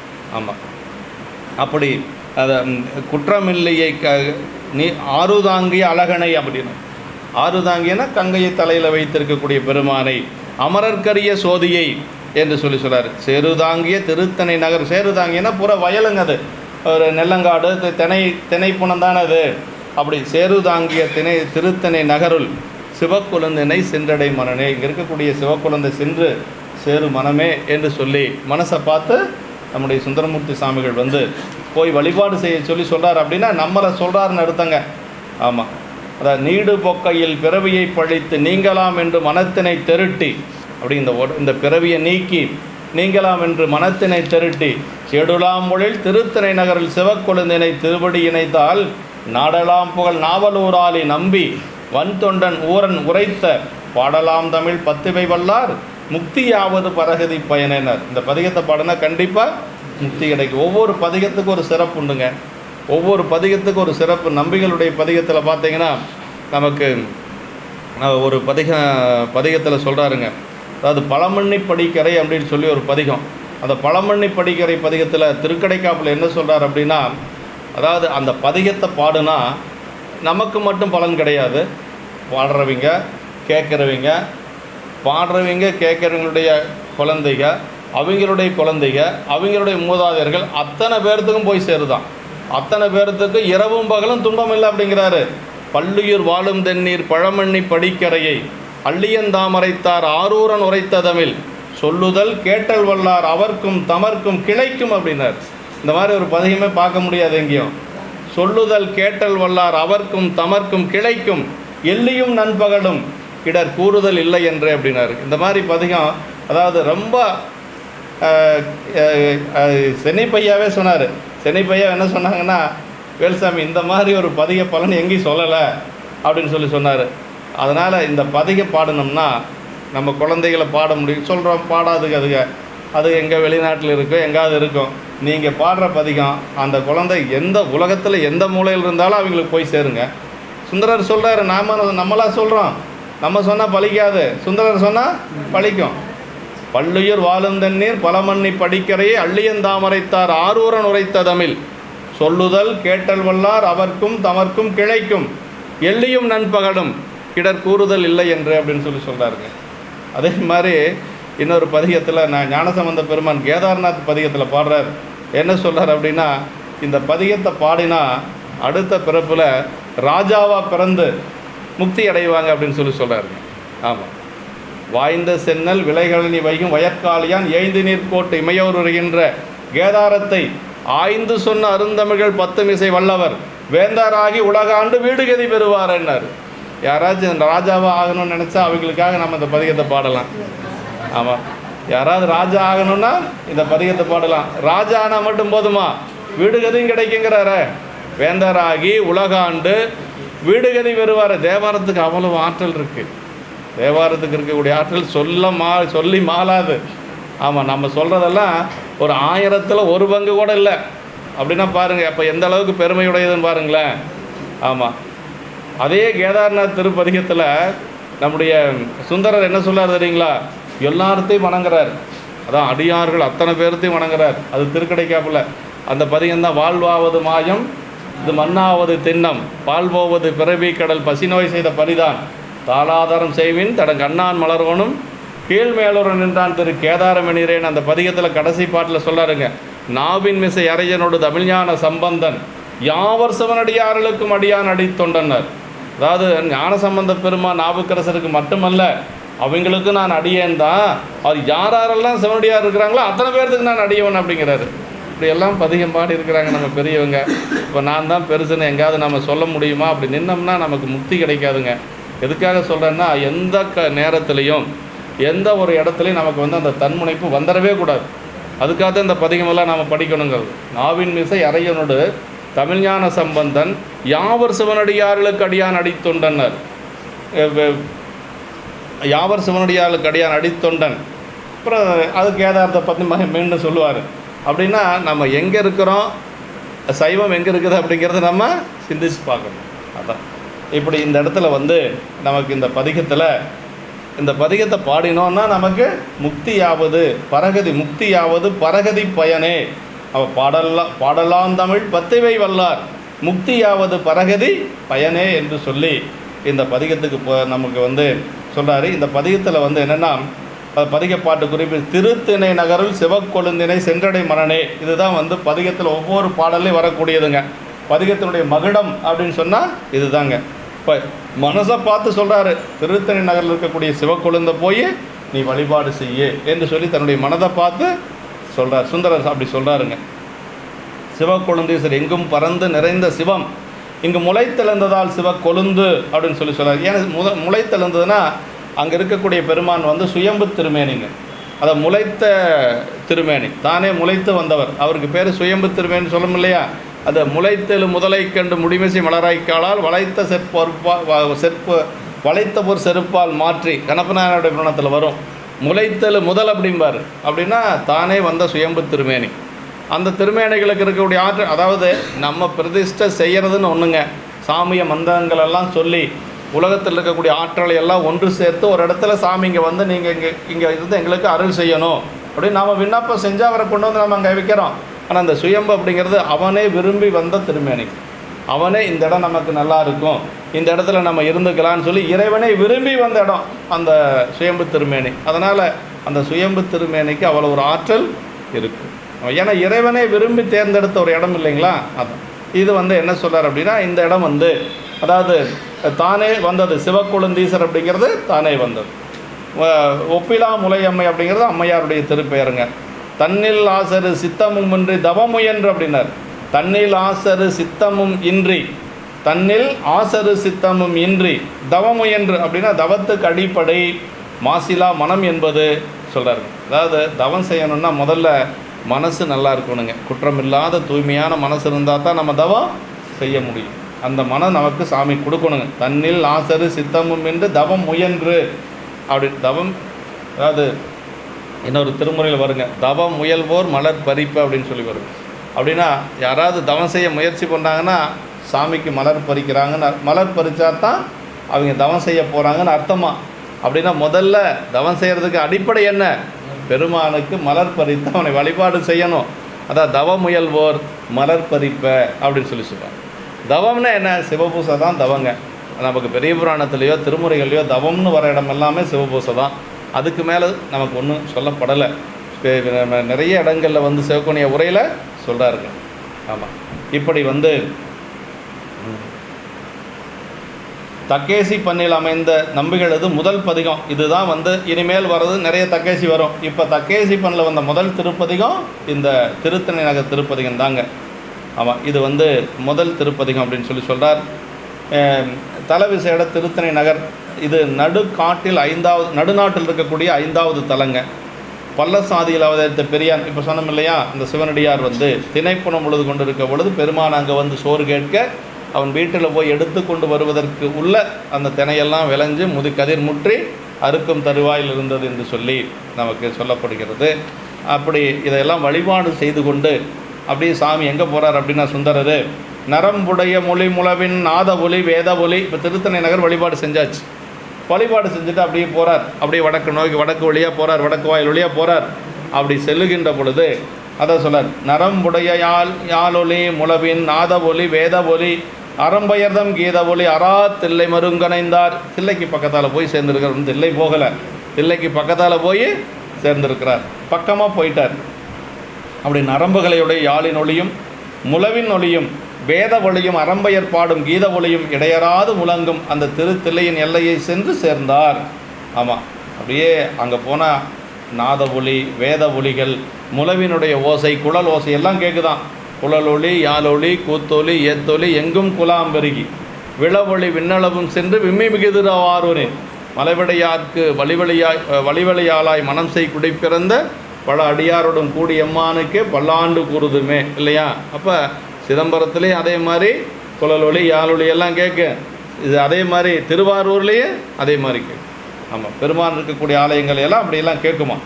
அப்படி இருக்கக்கூடிய நிலையில் சொல்கிறார், அப்படி யாழொலி முலவொலி வேத ஒலினர் பொருளுள்ள சத்தமாகிய வேத கீத ஒலிகளுடன் அவ்வாறல்லாத யாழும் முலவும் சேர்த்து ஒலி என்றது என்ன எனின் யாழ் அப்படின்னா இன்னிசை வீணையர் யாழினர் ஒருபால் இருக்கொடு தோத்திரம் இயம்பினர் ஒருபால். இது வாதவருடிகள் கைலாயத்தில் கண்ட காட்சிங்க. அவர் கைலாயத்தில் பெருமான வழிபாடு செய்ய போகிற பொழுது 2 பக்கம் நின்றுட்டுருக்குறாங்க, ஆண்கள் பெண்கள் எல்லாம் நின்றுட்டுருக்குறாங்க அடியார்கள். அப்படி அவர் உள்ளே போகிற பொழுது இதெல்லாம் பார்க்குறாரு. இன்னிசை வீணையர் யாழினர் ஒருபால் இருக்கொடு தோத்திரம் இயம்பினர் ஒருபால் துண்ணிய பிணைமலர் கையினர் ஒருபால் தொழுகையர் துவல்கையர் அழுகையர் ஒருபால் அப்படின்னா இதெல்லாம் பார்த்துட்டு போகிறார் அவர் கைலாயத்தில் இருக்கிற பொழுது. இதெல்லாம் இப்படியெல்லாம் வழிபாடு செய்து கொண்டு பெருமானை நினைந்து வழிபாடு செய்யக்கூடிய அடியார் பெருமக்கள் அங்கே நிரம்ப இருக்கிறாங்க அப்படின்னு சொல்லி வாதகுருடிகள் நமக்கு சொல்கிறார். நம்ம இறைவன் புகழ் பாடிக்கொண்டு அன்பர்கள் எங்கும் நிறைவதால் துதியுடன் சேர இகுதும் ஒளி எனப்பெற்றது. ஒருவன் நீகரி காடரங்காக மாவை நோக்கியோர் மானட மகிழ மணிமுழா முழக்க அருள் செய்த தேவதேவ என்று சொல்லி நம்பிகள் திருப்புன்கூர் தேவாரத்தில் பாடியிருக்கார். அதாவது இறைவனது அருள் நடனத்திற்கேற்ப இது முழக்க பெறுதலின் இதும் செம்பொருள் பொருந்தலின் அதனோடு சேர்த்து ஒளி என பெற்றது என்று சொல்லி சொல்லார்கள். ஐந்தொழில் அருள் நடனத்தில் சிருட்டி தொழிலுக்காக இறைவன் எழுப்பும் பொருள் குறித்து வீணையொலியும் அவனிடத்திலிருந்து உண்டாகும் நாதமும் அவன் சொன்ன நாத உருவமாகிய வேதமும் அது நோக்கி தேவர்கள் நிறைதலின் அறம்பெயர் கீதமும் என்று சொல்லி இடையறாமல் தில்லை பற்றி இங்கே சொல்லியிருக்காருங்க. ஞானசம்பந்த பெருமான் தேவாரத்தில் சொல்கிற வேதம் மலிந்த ஒலி விளைவினொலி வீணையொலி கீதம் மலிந்துடனே கிளற என்று சொல்லி ஞானசம்பந்த பெருமான் இந்த ஓசைகள் எல்லாம் அங்கே இருக்குதுன்னு சொல்லியிருக்கிறார். நமக்கு சொலவல வேதம் சொலவல கீதம் என்று சொல்லி ஞானசம்பந்த பெருமான் திருச்சிராப்பள்ளி தேவாரத்திலையும் சொல்லியிருக்கார். இப்படியெல்லாம் அப்படிப்பட்ட அந்த தில்லையம்பதிக்கு பக்கத்தில் போயிருக்கிறார். நான் உள்ளே போகலை. ஆமாம், உள்ளே போகிறதுக்கே இன்னும் நிறைய பாடல் இருக்குங்க. சரி, அதாவது இந்த தில்லை பற்றி சொல்கிறார் பாருங்க. தில்லையை தரிசிக்க முக்தி அப்படின்னு சொல்லுவாங்க இல்லையா. அதாவது காசியில் இறக்க முக்தி, திருவாரூரில் பிறக்க முக்தி, தில்லையை தரிசிக்க முக்தி. அது ரெண்டும் நம்ம கையில் இல்லை. இறந்ததுக்கு பின்னாடி எங்கே கொண்டு போய் போடுறானா என்னமோ யாரு கண்டா, ஒன்றும் யாருக்கும் ஒன்றும் தெரியாது. இறக்கிறதும் நம்ம கையில் இல்லை, அதே மாதிரி பிறக்கிறதும் நம்ம கையில் இல்லை. திருவாரூரில் தான் பிறப்புன்னு நாம் என்ன அம்மா வயதுலேருந்து அடமாக பிடிக்க முடியும்? அதெல்லாம் அவன் செஞ்ச புண்ணிய பாவம் தான். ஆனால் வழிபாடு செய்கிறதுக்கு முடியும் இல்லை. வழிபாடு செஞ்சால் முக்தி எங்கே? சிதம்பரம். அதனால் நமக்கு அதுதான் ஏற்ற ஒரு பதி. அதனால் சிதம்பரத்தை தரிசிக்க முக்தி சிதம்பரம். அந்த சிதம்பரம் போயிடுறார். சிதம்பரத்தில் அது சொல்கிறார், இந்த பாட்டிலே சொல்லுவாருங்க. மும்மை மலங்களற வீடருள் தில்லை என்று சொல்லாருங்க. ஆமாம், 3 மலங்களும் நமக்கு நீங்கணும் அப்படின்னா நமக்கு தில்லையம்பதி சென்று பெருமானை வழிபாடு செய்யணும் என்று சொல்லாரு. தேமலங்கலனி மாமணி மார்பில் செம்மலங்கயல்கள் செங்கமலத்தின் பூமலங்க எதிர் பாய்வனமாடே புல்லளம் புதிரை வெள்வலை வாவி தாமலங்குகள் கடம்பனை சூழும் தன்மருங்கு தொழுவார்கள் தம்மருங்கு தொழுவார்கள் தம் மும்மை மாமலங்களற வீடருள் தில்லை மல்லளம்பதியின் எல்லை வணங்கி. தில்லையினுடைய எல்லையை தான் வணங்குறார். தில்லையினுடைய எல்லையை வணங்கினாவே 3 மலங்களும் போயிருமா சொல்கிறார் பாருங்க. ஆமாம், அதாவது தேமலங்கலனை மாமணி மார்பில் செம்மலங்கயல்கள் செங்கமலத்தின் அப்படி தேன் பொருந்திய அந்த தாமரை மலர் மாலையும் அணியாகி சிறந்த மணிமாலை அணிந்த மாறனுடைய நம்பிகள் பெருமான் நம்பிகள் அந்தனர் குலத்திலே தோன்றியதனால் அவர் எப்பொழுதும் தாமரை மாலை அணிந்திருப்பார். அதான் சொல்கிறார். அப்படி தேன் பொருந்திய புதிய தாமரை மலர் மாலை அணியாக சிறந்த மணிமாலை அணிந்த மாறனுடைய நம்பிகள் என்ன சொல்கிறாரு? இத்தின்மையுடைய செந்தாமரை பூக்கள் அசையும்படி அழகிய கயல் மீன்கள் எதிர்பாய பக்கத்தில் வண்டுகளும் நீர்ப்பறைகளும் சத்திக்கக்கூடிய தில்லையினுடைய அந்த எல்லையை சொல்லாருங்க. அப்படி வண்டுகள் எல்லாம் பாடிக்கொண்டிருக்கக்கூடிய கயல் மீன்கள் விளையாடி கொண்டிருக்கக்கூடிய அந்த செந்தாமரை பூக்கள் அசையும்படி அழகிய கயல் மீன்கள் எதிர்பாய பக்கத்தில் வண்டுகள் நீர்ப்பறைகளும் சத்திக்கும் அந்த பாவியனின்றும் அலைகளினால் வெள்ளிய சங்குகளும் அசையும் மலங்கு மீன்களும் வயல்களில் சூழ்தற்கிடமாக தனது மருங்கிலே என்ன சொல்கிறார் பாருங்க. தன்மருங்கு தொழுவார்கள் மும்மை மாமலங்கள் அருபீடருள் தில்லை அப்படின்னார். அப்படிப்பட்ட அந்த தில்லையம் பெருமானை வழிபாடு செய்கின்றவர்களுடைய போந்து வணங்குவர்களுடைய 3 மலங்களையும் போக்கி அது மட்டுமல்ல, வீட்டினை அருள்கின்ற தில்லை என்னும் செலும்பதியினது திரு எல்லையை வணங்கி கொண்டு அதற்கு பிறகு அப்படியே அங்கே போக போகிறார். அதாவது தில்லையம்பதியை போய் வணங்கினா நம்மளுடைய பிறவி துன்பங்களெல்லாம் நீங்குங்க. பொய்ப்பிறவி பிணியோட்டும் திருவீதி புரண்டு வளங்கொண்டு போந்தார் அப்படின்னார். நாவுக்கரசு பெருமான் அங்கேருந்து எப்படி விடைபெற்று போனார் அப்படின்னா, சேக்கிழார் பெருமான் சொல்கிறாருங்க, அந்த புராணத்தில் சொல்கிறார், நாவுக்கரசு பெருமான் தில்லையம்பதியில் உளவாரப்பணி செய்து கொண்டிருக்கிறார். அவர் உளவாரப்பணி செய்து கொண்டிருக்கிற பொழுது அப்போ தான் அவருக்கு ஞானசம்பந்த பெருமான் கூட பெயரே தெரியுது. அது வரைக்கும் அவருக்கு தெரியாது. ஞானசம்பந்த பெருமான் அப்படிங்கிற ஒரு குழந்தை, ஒரு 3 வயது குழந்தை சீர்காழி எம்பதியில் உமையம்மையினுடைய திருமுலைப்பால் உண்டு பல அற்புதங்கள் செய்து கொண்டு இருக்கிறது என்று சொல்லி யார் சொன்னால்? அடியார் பெருமக்கள் எல்லாம் சொன்னாங்களாம். அப்படி அடியார் பெருமக்கள் சொன்னதை கேட்ட உடனேயே ஞானசம்பந்த பெருமானை போய் அந்த குழந்தையை வணங்கணும்னு நினச்சாராம். அதான் ரொம்ப முக்கியங்க. வாழியவர் மலர்கடல்கள் வணங்குவதற்கு மனத்தெழுந்த விருப்பு வாய்ப்பனர் சேக்கிழார் பெருமான். வாழியவர் மலர்கடல்கள் வணங்குவதற்கு மனத்தெழுந்த விருப்பு வாய்ப்பு. அந்த குழந்தை போய் பார்த்துட்டு வரேன்னு நினைக்கல, அந்த குழந்தையினுடைய திருவடியை போய் வணங்குறேன்னு நினச்சாராம். அப்படி நினச்ச உடனேயே எப்படி அங்கேருந்து புறப்பட்டார் தெரியுங்களா? பொய்ப்பிறவி பிணியோட்டும் திருவீதி புரண்டு வளங்கொண்டு போந்தார் அப்படின்னார் சேக்கிழார் பெருமான். அப்படியே அந்த திருவீதிகளை நடந்து வரலையாம். அங்கேருந்து வெளியில் வர்றவர் சிதம்பரத்துலேருந்து வெளியில் வந்தார், சீர்காழி போக போகிறார். இப்போ அந்த கோயிலிருந்து வீதிகளை எப்படி கடந்தார் அப்படின்னா, புரண்டு வளங்கொண்டு போந்தார் அப்படின்னார். அப்படி புரண்டு வந்தாராம், நடந்து வரலையாம். அது என்ன சொல்லார்? அந்த திருவீதியை வணங்கினாவே நமக்கு பிறவி போயிருமா, கோயிலுக்குள்ளே போகிறதெல்லாம் அப்புறம். அந்த பொய்ப்பிறவி பிணியோட்டும் திருவீதி அப்படின்னு சொல்கிறார் சேக்கிழார் பெருமான். தில்லையம்பதியினுடைய 4 வீதிகள் இருக்குது பாருங்கள். அந்த 4 வீதியை முதல்ல நம்ம வணங்கினாவே போதும், நம்ம பிறவி நீங்கிடும். அப்போ உள்ளே போய் வழிபாடு செஞ்சால் சொல்லவா வேணும் பாருங்கள். நம்ம மலங்கள் நீங்கி நமக்கு பிறவியும் நீங்கி நமக்கு முக்தி கிடைக்கக்கூடிய ஒரு தலம். அதுதான் நமக்கு ஊனடைந்த உடம்பின் பிறவியே தானடைந்த உறுதியை சாருமால் தேனடைந்த மலர்பொழில் தில்லையுள் மானடம் செய் வரதர் பொற்றால் தொலைனர் அப்படின்னா, மானடம் செய் வரதர் பொற்றால் யார்? வரதருங்கிறதாங்க யார்? கூத்தப்பெருமான் இல்லையா?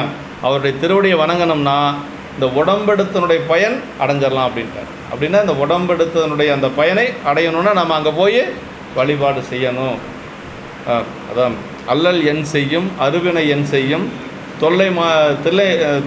தொல்லை வல்வினை தொந்தந்தான் என் செய்யும் தில்லை மாநகர் சிற்றம்பலவனாருக்கு எல்லை இல்லாதோர் அடிமை பூண்டேனுக்கேனார். நம்ம என்ன செய்யணும்னா வழிபாடெல்லாம் செஞ்சுட்டு வந்தால் பத்தாது, நம்ம செஞ்ச வினை என்ன கொஞ்சமாக நஞ்சமா, சாமி நீ தான் சாமி அப்படின்ட்டு அடிமையாக ஆயிடணும் நம்ம. ஆமாம், உன் கையில் பிள்ளை உனக்கே அடைக்கலம். ஆமாம், எங்கள் ஐயா அடிக்கடி சொல்லுவார் இல்லைங்களா? ஆமாம், உன் கையில் பிள்ளை உனக்கே டோட்டல் சரண்டர் அப்படிங்கிறது அதுதான். அது எப்படி இருக்கணும்? அதுதான் தில்லை மாநகர் சிற்றம்பலவனாருக்கு எல்லை இல்லதோர் அடிமை பூண்டேனுக்கு என்ன இல்லை அல்லல் என் செய்யும். அப்படி வரணும் நாம். தில்லை மாநகர் சிற்றம்பலவனாருக்கு எல்லை இல்லதோர் அடிமை பூண்டேனுக்கு என்னென்னவெல்லாம் இல்லை, அல்லல் என் செய்யும் அருவினை என் செய்யும் தொல்லை வல்வினை தொந்தந்தான் என் செய்யும். அப்படி நாம் வரணும்.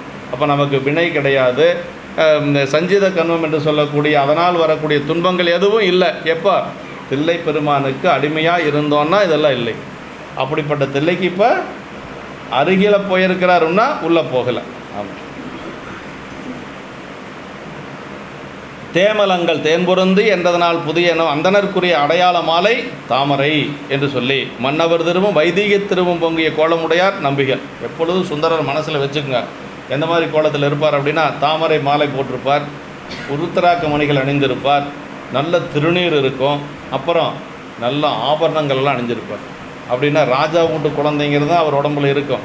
அதே மாதிரி ஒரு சிவனடியார் அப்படிங்கிறதும் இருக்குது. ஆமாம், அந்த கோலம்தான் அவன் எப்பொழுதும். அது என்னென்னா, திருமணத்தில் தடுத்தாட்கொண்டதுனால சாமியினுடைய உத்தரவு என்னென்னா, அவருக்கு எப்பொழுதும் நீ இதே கோலத்தில் இருக்கணும். ஆமாம், எப்பொழுதும் இதே கோலத்தில் இருக்கணும். திருமண கோலத்திலே எப்பொழுது இருக்கக்கூடியவர் யாருன்னா சுந்தரர் மட்டும்தாங்க. அவருக்கு மட்டும்தான் அந்த ஒரு இது உண்டு. ஆமாம், இப்போ அப்படி அந்த கோலத்தில் அப்படியே வர்றாருங்க. அதான் தேன் அலங்கல் அப்படின்னா, அப்படி தேன் பொருந்திய தாமரை மலர் மாலையோடு அப்படி சைவ விடங்கள், அதை திருநீர் உருத்தராக்கம் இதெல்லாம் பூசிக்கொண்டு, அப்புறம் மன்னவர் திரு என்று சொல்லக்கூடிய நல்ல தங்க நகையெல்லாம் போட்டுட்டு, அது சாதாரணமானவராரு நரசிங்கமுனை நாயனாருடைய வளர்ப்பு மகன் இல்லையா? ஒரு ராஜா வீட்டு குழந்தை எப்படி இருக்கும் அந்த ராஜா வீட்டு குழந்தைக்கான அடையாளம் இருக்குன்னா அதே மாதிரி ஒரு அந்தனருக்கு, அதாவது ஒரு சிவாச்சாரியாருடைய மகனார் அப்படிங்கிற அடையாளமும் ரெண்டும் இருக்கணும் அவரோட உடம்புல. அப்படி தான் அவரை சித்தரிக்கணும் நம்ம. ஆமாம், அவர் ஒன்றும் இல்லாத மாதிரியெல்லாம் நம்ம போடக்கூடாது. மன்னவர் திருவும் வைதீக திருவும் பங்கிய கோலமுடையராய் முன்னர் கூறியதற்கேற்ப அலங்கலும் மணி மாலையும் அணிந்த மார்பர் அப்படின்னு சொல்கிறார். செம்மல் அப்படின்னா பெருமையுடையவர் நம்பிகள் அப்படி. செம்மலார் அப்படின்னா என்ன தெரியுங்களா? பெருமையுடையவர் அர்த்தம். ஏன்னா எல்லாரும் வணங்கக்கூடிய பெருமை பெற்றவர் சுந்தரர். ஆமாம். கயல்கள் செங்கமலத்தின் பூமலங்க எதிர்பாய்வன மாடு என்று சொல்கிறார். பூக்கள் அசையும்படி கயல் மீன்கள் எதிர்பாய அந்த இடத்தில் அப்படி அங்கே கயல் மீன்கள் எல்லாம் நிரம்பி இருக்கக்கூடிய ஒரு அந்த வாவி குளமெல்லாம் கடந்து இப்போ வந்திருக்கிறார். புல் அலம்பு வண்டு முதலைய நீர்ப்பறவைகள் சத்திக்கக்கூடிய அந்த இடத்துக்கு வந்திருக்கிறார் என்று சொல்கிறாருங்க. கயல்கள் நம்பி வரும் திசை நோக்கி எதிர்பாய்ந்தன, மலங்குகள் நம்பி புகும் திசை காட்டி புனை சூழ்ந்தன என்று சொல்லி அப்படியே வாவி தாமரை அகரிணை தொடர்புனை என்று முனிந்த கயல்கள் நம்பிகளது மார்பில் தாமரையில் எதிர்வாய் என்று குறிப்பும் காணத்தக்கது என்று சொல்லி இப்படி எல்லாம் இயற்கை இதெல்லாம் சேர்த்து நமக்கு சொல்லியிருக்கிறார். தன்மருங்கு அப்படின்னு சொன்னார். தன்மருங்கு அப்படின்னா அதாவது தன் என்றது எல்லை என்றதை தாவி நின்றது என்று சொல்லி இப்போ தில்லையனுடைய எல்லைக்கு இப்போ வந்திருக்கிறார். மும்மை மாமலங்கள் அப்படி ஆணவமாதி 3 வலிய பாசங்கள் என்ன சொல்கிறார்? ஆணவம் கண்மம் மாயை என்று சொல்லக்கூடியது. மும்மலங்கள் அறுதலாவது கண்மமலத்தில் சஞ்சிதம் அத்துவ சுத்தியாலும் உடல் முகந்து கொண்ட பிராரத்தம் அனுபவத்தாலும் ஆகாமியம் சிவஞானத்தாலும் அழியும். அதுவே மாயாமலம் ஞாயிற்றின் ஒளிமுன் விளக்கு போல சிவ சக்தியில் அடங்கும் என்று சொல்லி 3 மலம் எப்படி நீங்கும் அப்படிங்கிறது நமக்கு சொல்லப்பட்டிருக்கு. அதில் என்னென்னா அதாவது சஞ்சீத மலம் அப்படிங்கிறது அத்துவா சுத்தி நமக்கு இருக்க. சஞ்சீத மலம் அப்படிங்கிறது நாம் செய்த வினையினுடைய தொகுப்புங்க. பல பிறப்புகளில் செய்த வினை. அப்போ குருநாதர் தீட்சை செய்கின்ற பொழுது அத்துவா சுத்தின்னு ஒன்று இருக்குதுங்க. அத்துவா சுத்தி பண்ணுறதுன்னு இருக்குது. 6 அத்துவாக்கள் அப்படின்னா 6 வழிகள் மூலமாக மந்திரங்கள் மூலமாக இப்படியெல்லாம் நமக்கு குருநாதர் 6 அத்துவாக்கள் மூலமாக நமக்கு பண்ணுவாங்க. அது நமக்கு ஒவ்வொன்றும் சொல்லிகிட்டு இருக்க மாட்டாங்க. அதெல்லாம் இருக்குது, அப்படியெல்லாம் இருக்குது. மந்திரங்கள் சொல்லி அப்புறம் மந்திரம் புவனம் வண்ணம் என்று சொல்லியெல்லாம் இருக்குது. தத்துவங்கள் அப்புறம் கலைகள் இது மூலமாக 6 வழிகள் மூலமாக நமக்கு மலங்களை போக்குவார் குருநாதர். அதில் என்ன நீங்கும் அப்படின்னா சஞ்சிதம் நீங்கும். சஞ்சிதம் என்று சொல்லுவது பழைய வினை கொத்து. அந்த சஞ்சிதம் நீங்கும். பிராரத்தை எப்போ நீங்கும் அப்படின்னா நம்ம எடுத்து கொண்டு வந்த வினை, இந்த உடம்பு எடுத்து கொண்ட அந்த வினை எப்படி நீங்கும் அப்படின்னா நாம் செய்கின்ற சிவபுண்ணிய செயல்களால் தான் நீங்கும்.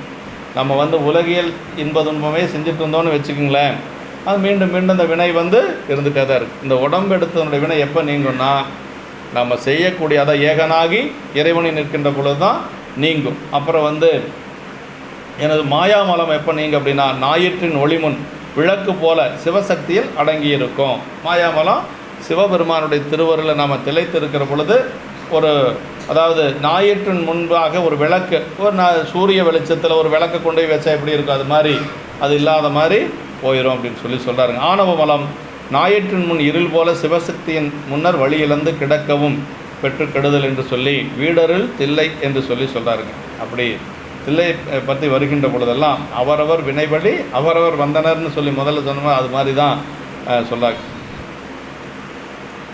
மல்கு தேவரே முதல் அனைத்து உயிர்களும் வணங்க வேண்டினவெல்லாம் நல்குதில்லை சொல் திரு எல்லை பணிந்தனர் ஞானவார் அமுதம் உண்டார் என்று சொல்லி ஞானசம்பந்த பெருமானும் அது மாதிரி தான் போடுறார். நாவுக்கரசு பெருமான் சென்றதை நடமாடிய திரு எல்லைப்பால் மேபி தலைமுறை மெய்யில் தொழுதபின் முதல்ல அப்படியே விழுந்து வணங்கி அதற்கு பிறகு தான் நாவுக்கரசு பெருமான் போகிறார். அவர் போகிறதுக்கு முன்னாடி நாவுக்கரசு பெருமான் அவர் போனது இன்னும் நல்லா சுவையாக இருக்கும்.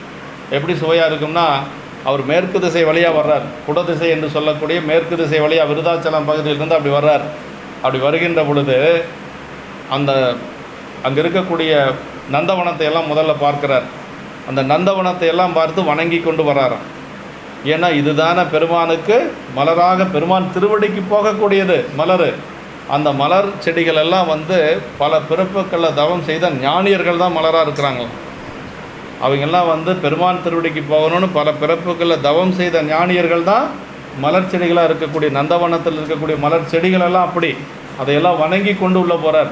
அப்படி வணங்கி கொண்டு போகிற பொழுது அங்கே இருக்கக்கூடிய குயிலெல்லாம் கூவுதான். எப்படி கூவுது அப்படின்னா அதாவது அறிவில் சிறந்த ஒரு பெரியவர் வரார். நீங்கள் பிறவி நீங்கணும்னா அவரை போய் வணங்குங்கன்னு சொல்லி குயில் கூவிச்சான். சேக்கிழார் பெருமான் சொல்கிறார் பெரிய புராணத்தில். அந்த குயில்கள், நாகனவாய் பறவைகள் என்று சொல்லக்கூடிய பறவை இனங்கள் எல்லாம் அறிவிற் பெரியவர், அவை வயல் பகை அணைகின்றார், பிறவி பகை விடுவீர், அவரை சென்று தொழுமின் என்று சொல்லி அந்த பறவைகள் கூட வந்து நாவுக்கரசு பெருமானுடைய கோலத்தை பார்த்து, அந்த திருநீற்று கோலத்தை பார்த்து அவரை போய் வணங்கினா பிறவி நீங்கும் என்று சொல்லியதாக நமக்கு குயில்கள் கூவும், சினைமிசை குயில் கூவும் என்று சொல்லி, அதுவும் அவர் வந்துட்டுருக்கிறாராம். அவர் முன்னாடி போய் அந்த பறவைகளெல்லாம் எப்படி கத்துச்சுன்னா அரகர அரகர அரகரன்னு கத்துச்சான். சேக்கிழார் பெருமான் அதை சொல்கிறார். அருமையான இடம். ஆமாம், ஒவ்வொருவருடைய அனுபவம் ஒவ்வொரு மாதிரி சேக்கிழார் பெருமான் கொண்டு போவார். இப்போ நம்பிகள் செல்லுகின்ற பொழுது இதெல்லாம் பார்த்துட்டு போகிறார். அதே மாதிரி ஞானசம்பந்த பெருமான் வருகின்ற பொழுதும் அது மாதிரி எல்லாம் இருந்தது. ஆமாம், அறிவிற் பெரியவர் அயர்நர் பனைவயல் அவை பிற்படும் வகை அணைகின்றார், பிறவி பவனறி விடுவீர், இருவினை பெருகி தொடர்வினை உருபாசம் பறிவுற்றிட அணையும் என்று இருபுடை பயில் சொல் சினைமிசை குயில் கூவும். இந்த பாட்டு இல்லைன்னு நினச்சேன், ஆனால் இதில் உரையாசிரியர் கொடுத்துருக்கிறார்.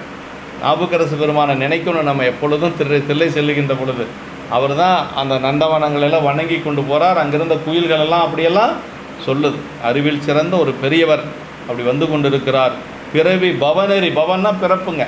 அந்த பிறப்பு நீங்கணுன்னா நீங்கள் அவரை போய் சென்று உங்களுடைய பிணியெல்லாம் நீங்கும், உங்களுடைய பாசங்களெல்லாம் நீங்கும், அவரை போய் வழிபாடு செய்யுங்க என்று சொல்லி அந்த குயில்களெல்லாம் கூவிக்கொண்டிருந்தது என்று சொல்லி சினைமிசை குயில் கூவும் என்று சொல்லி சேக்கிழார் பெருமான் நமக்கு அந்த இடத்த சொல்கிறார். அருமையான ஒரு இடம். குயில் கேட்ட நிறைய குயில்கள் வந்து நிறைய தூது விடுவது போல் நம்முடைய பாதபூரடிகள் நிறைய பதிகத்தில் குயில் பத்தில் சொல்லியிருக்கார். கீதம் இனிய குயிலே கேட்டியல் எங்கள் பெருமான் பாதம் இரண்டும் பாதாள வியலினுக்கு அப்பால்னா அவர் பெருமானுடைய திருவடி எங்கே இருக்குது அப்படின்னா 7 பாதாளத்துக்கு கீழே இருக்குதா. பாதம் இரண்டு வினைவில் பாதாளம் ஏழினுக்கு அப்பால் சோதிமணி முடி சொல்லிறந்த நின்ற தொன்மை. அப்படி அவனுடைய திருமுடி எங்கே இருக்குதுன்னா சொல்லுலகம் பொருளுலகம்லாம் கடந்து சுத்தமாய் அசுத்தமாய் எல்லாம் கடந்து இருக்கக்கூடியது அவனுடைய திருமுடி அப்படின்னு சொல்லாருங்க. அப்படி சொல்லப்படும். தேன்பழை சோலை பயிலும் சிறுகுயிலே இது கேள்னி வான்பழித்து மண்புகுந்து மனிதரை ஆட்கொண்ட வள்ளல் அப்படின்னார். சாமி வந்து எங்கே எப்படி வந்தார் அப்படின்னா வான்பழித்து மண்புகுந்து மனிதரை ஆட்கொண்ட வள்ளல். பெருமான் வந்து வள்ளல் அப்படின்னு சொல்லி இங்கே சொல்கிறார். வள்ளல்னா வரையறாது கொடுப்பவன் அர்த்தங்க. அப்படின்னா எதிர்பாராது செய்யக்கூடியவங்களுக்கு பேர் தான் வள்ளல்னு பேர்.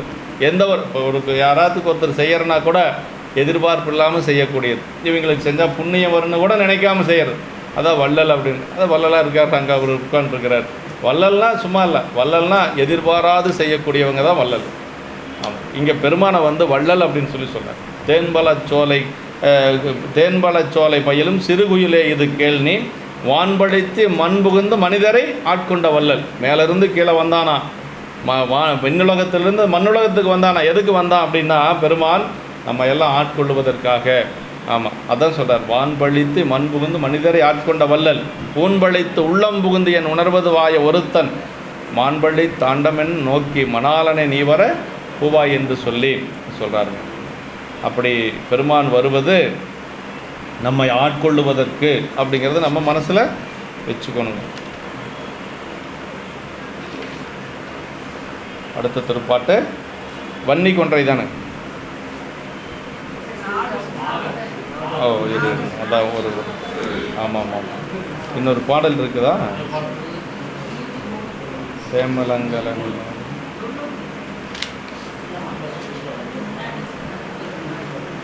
நாதசூதவ ரைட்டு. இன்னொரு பாட்டு நாகசூதவகுலம் சரளம் சூழ் நாளிகேரம் இளவங்க நரந்தம் பூகர் ஞாழல் குளிர்வாலை மதுகம் பொதுலும் வஞ்சி பல வெங்கு நெருங்கி மேகசாலமலி சோலைகளாகி மீது கோகிலம் இடைந்து மிளற்ற போக பூமியினுமிக்கு விளங்கும் புறம்பனை கடந்து புகுந்தார். அங்கே வந்து செல்லுகின்ற வழியில் மரங்கள் எல்லாம் எல்லாமே மரங்கள் செடிகளை எல்லாம் சொல்கிறார் இந்த பாட்டில். என்னென்ன மரங்கள் அப்படின்னா, அதாவது நாவல் மரங்கள், மா முதலிய மரங்கள் எவ்விடத்தும் செறிந்து மேகமண்டலம் வரை ஓங்கி வளர்ந்த சோலைகளாகி அவற்றில் குயில்கள் கூவ, அப்புறம் தேவலோகத்தை விட மிக பொலிவுடன் விளங்கும் அழகிய புறம்பனையும் கடந்து உள்ளே புகுந்தார். தேவலோகத்தை விட சிறந்திருக்கக்கூடிய அந்த தில்லையம்பதியினுடைய எல்லைக்குள்ளே அவர் வந்து சென்று புகுந்தார் என்று சொல்லி சொல்கிறாருங்க. ஆமாம், மீது கோலமிடைந்து மிளற்ற என்று சொல்லி மரங்கள் மேர்ந்து குயில் கூட்டங்கள் எல்லாம் கூவிக்கொண்டு இருக்கிறது என்று சொல்லி அதை போன பாட்டல் சொன்னோம் இல்லையா, அதே தான். அடுத்த திருப்பாட்டு, வன்னி கொன்றை வளை சண்பகம் மாற மலர்பலாசொடு செருந்தி மந்தாரம் கன்னிகாரம் குரவம் கமல் புன்னை கற்பு பாடலம் கோவிலம் ஓங்கி துண்ணு சாதிமரும் மாலதி மௌவ துதைந்த நந்திகரம் கரவீரம் இடைந்த பன்மலர் புனித நந்தனவனங்கள் பணிந்து சென்றனன் மணங்கமல் தாரான். பாருங்கள், நந்தவனத்தை பணிந்து போகிறார். எப்படி நாவுக்கரசு பெருமான் பணிந்து போனாரோ அதே மாதிரி சுந்தரர் இந்த நந்தவனத்தை எல்லாம் அப்படி பணிந்து கொண்டு போகிறார்.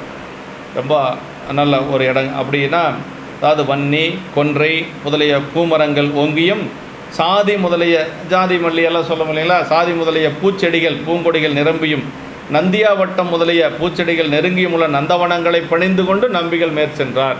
அப்படியே நந்தவனத்தை எல்லாம் பணிந்து கொண்டு நம்பிகள் வந்து அப்படியே போயிட்டுருக்கிறார். பன்மலர் புனித நந்தவனம் இறைவனது பூசணைக்கேற்ற பூ இலை, ஒரு சில மலர்கள் பெருமானுக்கு பூசணைக்காகும், ஒரு சில தலைகள் பெருமானுக்கு வில்வம் போன்ற தலைகள் பூசணைக்காகும், அதே மாதிரி ஒரு சில வேர்கள் வந்து பெருமானுக்கு பூசணைக்காகும். இப்படியெல்லாம் இலை மலர் அதே மாதிரி வேர் என்று சொல்லி எல்லாமே பெருமானுக்கு பூசணைக்கு ஆகக்கூடிய இது என்று சொல்கிறார். அப்படி அதே மாதிரி நந்தவனங்களை கோட்டுப்பூ கொடிப்பூ நிலப்பூ நீர்ப்பூ 4 வகையான மலர்கள்ங்க. முருகநாயனார் புராணத்தில் இதை பற்றி நல்லா விரிவாக இருக்குது. 4 வகையான மலர் என்ன, கோட்டுப்பூன்னா மரத்தில் பூக்கக்கூடிய பூ, கொடிப்பூன்னா கொடியில் பூக்கக்கூடியது, நிலப்பூ நிலத்தில் பூக்கக்கூடியது, நீர்ப்பூ நீர்நிலைகளில் பூக்கக்கூடிய மலர். 4 வகையான மலர்கள்ங்க பெருமானுக்கு வழிபாடு செய்வதற்கு 4 மலர்கள். அப்படி வன்னி கொன்றை வாழை சுரவுன்னை சண்பகம் ஆரம் சந்தனம் மலர் பலாசு முறுக்கு செருந்தி கன்னிகாரம் கோங்கு இப்படியெல்லாம் வந்து எல்லா மலர்களையும் சொல்லியிருக்கார். செருந்தி என்று சொல்லுவது சிவபூசைக்குரிய தாய் மஞ்சள் பூ மலரும் ஒரு சிறு மரம், அது வாட்கோரைக்கும் முனித்தக்காலைக்கும் பெயர் என்று கூறுவார் உண்டு என்று சொல்லி எப்படியெல்லாம் செடிகள் வளர்த்தணும், எப்படியெல்லாம் பூசணைக்கு மலர் பறிக்கணும் அப்படிங்கிறதெல்லாம் நமக்கு பல இடங்களில் சொல்லப்பட்டிருக்கு. வாடின மலர் சாமிக்கு போடக்கூடாது, அதே மாதிரி பூச்சி கடித்த மலரெல்லாம் இருக்குதுல்ல அதை சாமிக்கு போடக்கூடாது, இப்படியெல்லாம் நிறைய இருக்குதுங்க. ரொம்ப அரும்பாக இருக்கிறத போடக்கூடாது. அரும்பு நம்ம வந்து விரியாத மலர் போடுறோன்னா போடுற பொழுது ஒரு கொஞ்சம் நேரத்தில் விரிகிற மாதிரி இருக்கணும், அப்படி மலர் தான் நம்ம போடணும்.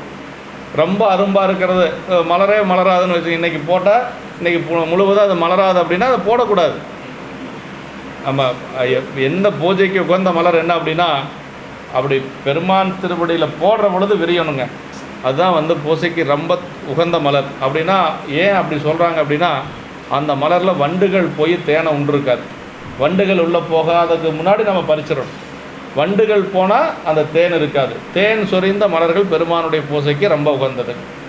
நினைந்துருகும் அடியாரை நைய வைத்தார், நில்லாமை தீவனைகள் நீங்க வைத்தார், சினந்துருகு களிற்றுவை போர்வை வைத்தார், செழுமதின் தளர் வைத்தார் சிறந்து வானோர் இனந்துருகி மணிமகுட தேரத்துற்ற இனமலர்கள் போதவிந்து மதுவாய்ப்பில்கி நனைந்தனைய திருவடியின் தனைமேல் வைத்தார் நல்லூரியம் பெருமானார் நல்லவாறு. அப்படி போடுற பொழுது அதில் இருக்கக்கூடிய தேன் வந்து பெருமானுடைய திருவடியில் விழுகணுமா. ஆமாம், இப்படியெல்லாம் மலர் பறித்து பூசை செஞ்சுருக்கிறாங்க பாருங்கள். அதுதான் நமக்கு இருக்கு இங்கே புராணத்தில் இருக்குதுன்னா அது செயல்பாட்டில் இருந்ததை தான் சேக்கிழ பெருமான் நமக்கு சொல்லி வைக்கிறார். அப்படியெல்லாம் கூட முடியலன்னு பரவாயில்ல, ரொம்ப பூச்சி கடித்த பூவு, அப்புறம் வாடி போன பூவு, வெம்பி போன பூ, இதெல்லாம் மழை போடாத இருக்கணுங்க. கொஞ்சமாக போட்டாலும் பரவாயில்ல, நல்ல மலராக போடணும். நான் நிறைய போடுறேன் அப்படின்னு சொல்லிவிட்டு அதெல்லாம் போட்டு அதே மாதிரி பூவும் சரி எண்ணெயும் சரி, எண்ணெய் எல்லாம் சுத்தமான எண்ணெய் சாமிக்கு போடணும். அப்புறம் கெட்டுப்போன பொருள் எதுவும் சாமிக்கு பயன்படுத்தக்கூடாது. கெட்டுப்போன எண்ணெயெல்லாம் சாமிக்கு போடக்கூடாது, தூக்கி டிச்சில் ஊற்றுங்க. சாமிக்காக ஊற்றுறது நம்ம என்ன, அதாவது நான் போன வகுப்புலேயே சொன்னோம் இல்லையா, விரும்பின கொடுக்கை பரம்பரை இருக்கின்ற இங்கேயா சொன்னேன், நம்ம இங்கே தானே சொன்னேன். ஆமாம் ஆமாம், வரகுண தேவபாண்டியரை வச்சு சொன்னோம் இல்லையா, அது மாதிரி நமக்கு என்ன பிடிக்குமோ நம்ம என்ன பயன்படுத்துகிறோமோ அதைத்தான் சாமிக்கு கொடுக்கணும். ஆமாம், அதனால் வந்து இப்படியெல்லாம் வந்து நமக்கு பெரியவங்க சொல்லியிருக்கிறாங்க. ஆமாம், செருந்தி செம்பொன் மலர் திருநெல்வேலியுரை செல்வர்தாமேன்னு சொல்கிறார். செருந்தி அப்படிங்கிறது ஒரு பெருமானுக்கு உகந்த ஒரு மலர், செருந்தி மலர் அப்படின்னு சொல்கிறது. ஆமாம், செருந்தி சிவபூசைக்குரிய மலர். எனவர் தேவர். குறா மலர் அப்படிங்கிறது இறைவனுக்கு உகந்தது. குறா மலரோடு அராமதியம் சடைமேல் கொண்டார் என்று சொல்லி, குறா என்பது குறவம் என்று சொல்லி, அதாவது குறா அப்படிங்கிறது ஒரு மரத்தில் பூக்கக்கூடிய மலருங்க. அந்த குறா மரத்தில் ஏறித்தான் சண்டீஸ்வர நாயனார் ஒளிஞ்சிட்டு பார்க்குறாரு பையன் என்னென்ன பண்ணுறான் அப்படின்னு சொல்லி. இறங்கி வந்து அடிக்கிறார் இல்லையா, அவர் ஒளிஞ்சிருந்த மரம் குறா மரம்னு சொல்லி பெரிய புராணத்தில் வருது. ஆமாம், மரத்தில் ஏறி உட்காந்துக்கிறாரு, அவர் என்னென்ன பண்ணுறாருன்ட்டு எல்லாம் பார்க்குறாரு. பார்க்க பெரியவருக்கு கோபம் வந்துகிட்டே இருக்குது. அப்போ தான் இறங்கி வந்து உனக்கு பூசையாக வேணும் அப்படின்னு சொல்லிவிட்டு அவர் பூசை ஓடுறாரு. அதற்கு பிறகு காலை அவர் தரிக்கிறார். இதெல்லாம் புராணத்தில் வரக்கூடியது. அது குறா மலரம் அப்படின்னு சொல்லியிருக்கு. ஆத்தி மலரும் செழுந்தளிரும் முதலா அருகு வளர் புறவில் பூத்த மலர்கள் தாம் தெரிந்து புனிதர்களில திருமுடி மேல் சாத்தலாகும் திருப்பள்ளி தாமம். சண்டீஸ்வர நாயனார் புராணத்தில் அது மேற்கோள் கொடுத்துருக்கு. ஆமாம், ஆத்தியின் மலரும் தளிரும் சிவபூசைக்காவது. இக்காலத்து நந்தனவன திருப்பணி செய்யும் அன்பர்கள் இதனை கண்டு இவ்வகை மரங்களை வைத்து வளர்த்தல் மிக பயன் தரும். பாருங்கள், என்னென்னவெல்லாம் சாமிக்கு பிடிக்குங்கிறத பெரிய புராணத்தில் சொல்லியிருக்கு. அதையெல்லாம் வளர்க்கிறது ரொம்ப பயன் தரும், சிவபுண்ணியமாம். கோட்டுப்பூக்களை தரும் நந்தவனங்களை இந்நாளில் காணல் அரிதாயிற்று. கோட்டுப்பூன்னா மரத்தில் வளரக்கூடிய நந்தவனங்கள் வந்து இந்த காலத்தில் பார்க்க முடியல என்று சொல்கிறார். துண்ணு சாதி, மறுமாலதி, மௌவல் இதெல்லாம் வந்து ஜாதி, மல்லிகை, முல்லை என்று சொல்லக்கூடிய கொடிப்பூக்கள். இதெல்லாம் துதைந்த நந்தி, நந்தியாவட்டம், கரவீரம்ங்கிறது அரளிப்பூ இருக்கு இல்லைங்களா, அதுக்கு பேர் கரவீரம்னு பேர் இதில் தமிழில். இதெல்லாம் நிலப்பூச்செடிகள். புனித நந்தன வனங்கள், புண்ணியம் செய்வாருக்கு பூவுண்டு நீருண்டுன்னு திருமூலர் சொல்லார் இல்லையா, அது மாதிரி இறைவன் பூசனைக்குரிய இன்றியமையாத பொருள்களை இவை உதவுபவை ஆதலானும் இங்குள்ள மரம் முதலியவை சிவபுண்ணியம் செய்தலே அன்றி ஒரு பாவம் செய்யாத உருவமான ஓருயிர்க்கு உடையது என்று சொல்லி புனித நந்தவனம்னார். ஏன்னா அந்த நந்தவனத்தில் இருக்கக்கூடிய செடிகள், மரங்கள், மலர் பூக்கிறத தவிர வேறு ஒரு பாவம் செய்யறதில்லை. அதனால் புனித நந்தனவனங்கள். என்ன புனிதம்? பெருமானுடைய திருவடிக்கு போய் சேர்றது தான் புனிதம் இல்லையா. நம்ம வந்து எவ்வளோ தான் பூசை பண்ணாலும் நாளைக்கு சாமியினுடைய திருவடிக்கு போகிறோமா, யமனுடைய திருவடிக்கு போகிறோமான்னு யாரு கண்டா இல்லையா. அதனால் அந்த மலர்களெல்லாம் சாமியினுடைய திருவடிக்கு போக, அதாவது புனித நந்தனவனங்கள் அப்படின்னு சொல்லுவோம். அதெல்லாம் பணிந்து சென்றனன் அப்படின்னா அதெல்லாம் வணங்கி கொண்டு அவை சிவபுண்ணிய பொருள்களாதல் அவற்றை வணங்க வேண்டிய தகுதி காட்டப்பெற்றது. மிக புனிதமாகிய உயிர்களை தவ விசேடத்தால், இது பாருங்க ரொம்ப முக்கியம், மிக புனிதமாகிய உயிர்களை தவ விசேடத்தால் சிவபூசனைக்குரிய பூ, மரம், செடி, கொடிகளாக இருப்பவையாம். இவ்வகை சென்மம் எடுக்குமாறு ஒரு முனிவர் வரம் பெற்ற சரிதமும் சிவ ரகசியத்தில் கேட்கப்படும். சிவ ரகசியம்னு ஒன்று இருக்குதுங்க. அதில் வந்து ஒரு முனிவர் வரம் கேட்டாராம். என்ன முனிவர் வரம் கேட்டார்? நான் அடுத்த பிறப்பில் பெருமானுடைய திருவடிக்கு சென்று சேரக்கூடிய மலராக பிறக்கணும்னு சொல்லி வரம் கேட்டார். இது சிவ ரகசியத்தில் இருக்குது. பாருங்கள், அவருடைய எண்ணம் பாருங்கள். என்னதான் நாம் இறந்து பிறந்து வளர்ந்து இறந்து என்ன பிரயோஜனம்? பெருமான் திருவடிக்கு போகணுமே. அந்த மலர்கள் கூட ஒரு புண்ணியத்தினால் பெருமான் திருவடிக்கு போகுது. அப்படி ஒரு முனிவரே வரம் கேட்டிருக்கிறார். அதான் சிவகோணிய உரையில் சொல்கிறாருங்க.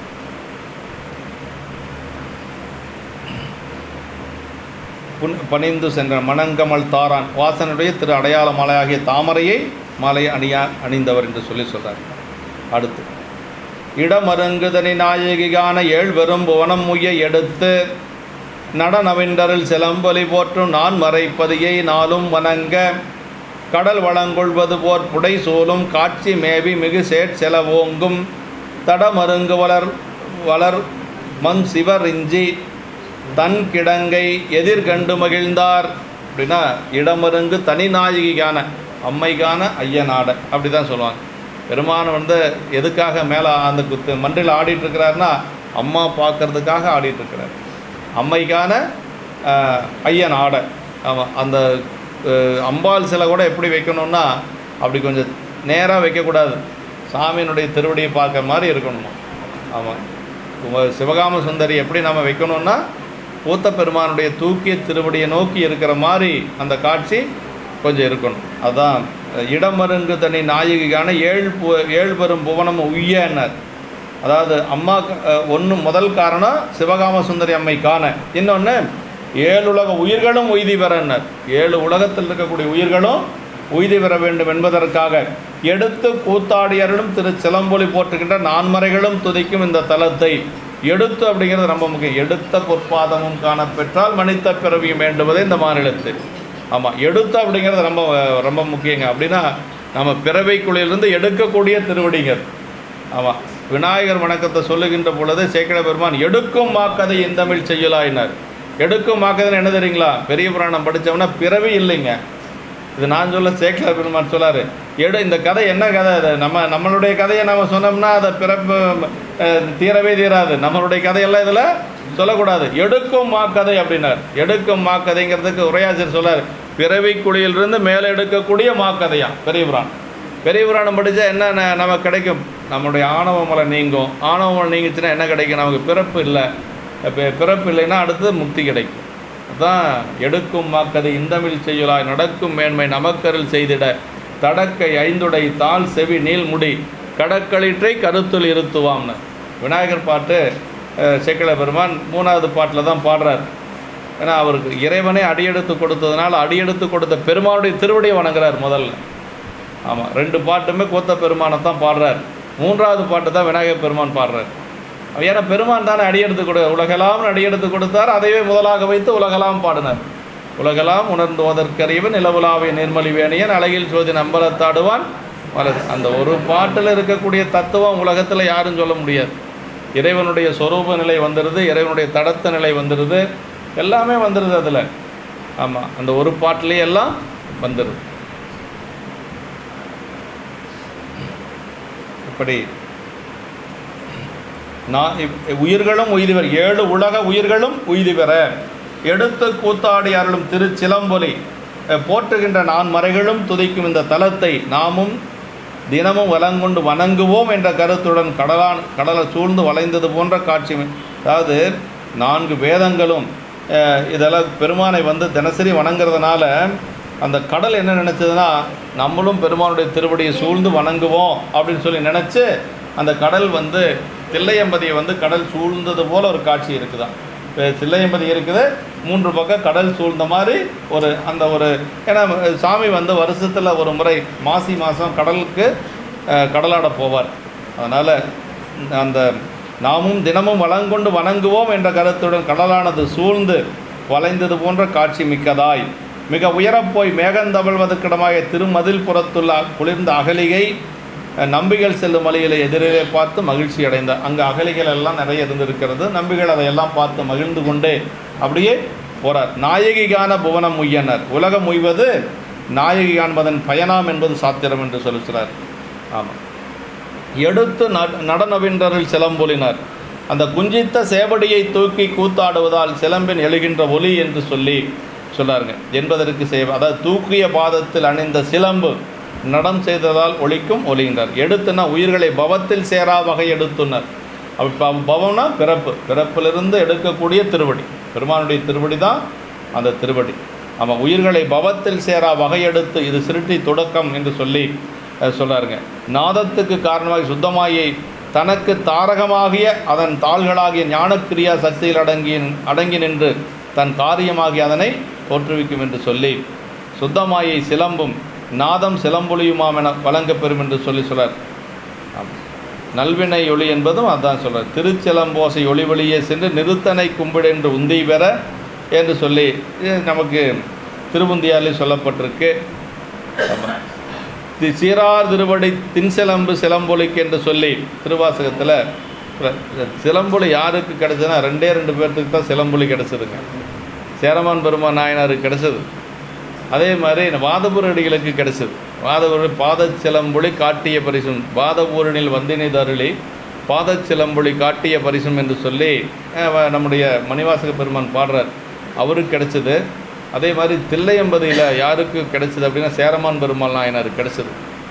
சேரமான் பெருமான் நாயனாருக்கு எப்பொழுதும் பெருமான் பூசையில் சிலம்பொலி கொடுப்பார். அதே மாதிரி அங்கு சென்று வழிபாடு செய்கின்ற பொழுதும் அந்த பொன்வண்ண தந்தாதி பாடுறார். அப்போ அவருக்கு சிலம்பொலி கிடைக்கும். அந்த ஒரு பெருமை அவருக்கு உண்டுங்க. 4 பதினார் வேதங்களாலே துதிக்கப்பெறும் தலம், வேதம் விதித்த அறங்களை வளர்க்கும் தலம் என்று சொல்லி வேதங்கள் தொழுதேத்தும் விளங்குதில்லை கண்டேனே திருவாசகம் இல்லைங்களா? வேதங்கள் தொழுதேத்தும் வேதங்கள் எல்லாம் வேதங்கள் ஐயா என ஓங்கி ஆழ்ந்து அகன்ற நுண்ணியனேனர். வேதங்கள் ஐயா என சாமியை வேதங்கள் எல்லாம் தேடி காண முடியாத பெருமான் அப்படின்னு. வேதங்கள் ஐயா என ஓங்கி ஆழ்ந்து அகன்ற நுண்ணியனே அப்படின்னு அவ்வளவு ஆழமான பெருமானுடைய திருவடி. அவர் அதான் சொல்கிறார், வேதங்கள் தொழுதேத்தும் விளங்குதில்லை கண்டேனர், கற்றாங்கு எரியோம்பி களியை வாராமே செற்றார் வாழ்தில்லை சிற்றம்பலமேய குற்றா வெந்தங்கள் முதல்வன் பாதமே பற்றா நின்றாரை பற்றா பாவமே. பெருமான் திருவடியை பற்றி நின்றோன்னா நமக்கு பாவம் கிடையாது, நம்மை பாவம் பற்றாது. இறைவனுடைய திருவடியை பற்றி நின்றோன்னா நமக்கு பாவங்கள் நம்மளை பற்றாது என்று சொல்லி ஞானசம்பந்த பெருமான் பாடுறார். ஆமாம், நாளும் வணங்க நித்தமும் வணங்கும் பொருட்டு வளமாக சுற்றி வருவது என்று சொல்லி வணங்கி நாமும் உய்வோம் என்று கருத்துடையது போல தற்குறிப்பேட்டணியில் சொல்கிறார். ஒவ்வொரு விசேட திருநாட்களில் இறைவன் கடற்கரை தீர்த்தத்திற்கு எழுந்தருளும் போது அவரையும் உடன் செல்லும் அடியார்களையும் வணங்க கிடைக்கும் பேரு மட்டும் போதாது, எப்போதும் வணங்கி கொண்டே கிடப்போம் என்னும் கருத்துடன் வழங்கொள்வது போல என்று சொல்லி கடல் நினச்சிதான் எப்பாவது ஒரு நாளைக்குத்தானே சாமி விசேட காலத்தில் வர்றாரு, அதனால் அது போதாது என்று சொல்லி எப்பொழுதும் பெருமான் திருவடியை சூழ்ந்திருக்கணும்னு நினச்சி தான் கடல் கூட அப்படி சொல்லி சொல்கிறார்.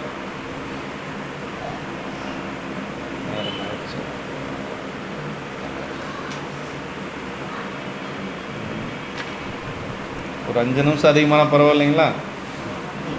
ஒரு பாட்டு ஒரு 5 நிமிஷம் இல்லைன்னா 10 நிமிஷம் அதிகமாக இந்த ஒரு பாட்டோட முடிச்சுது.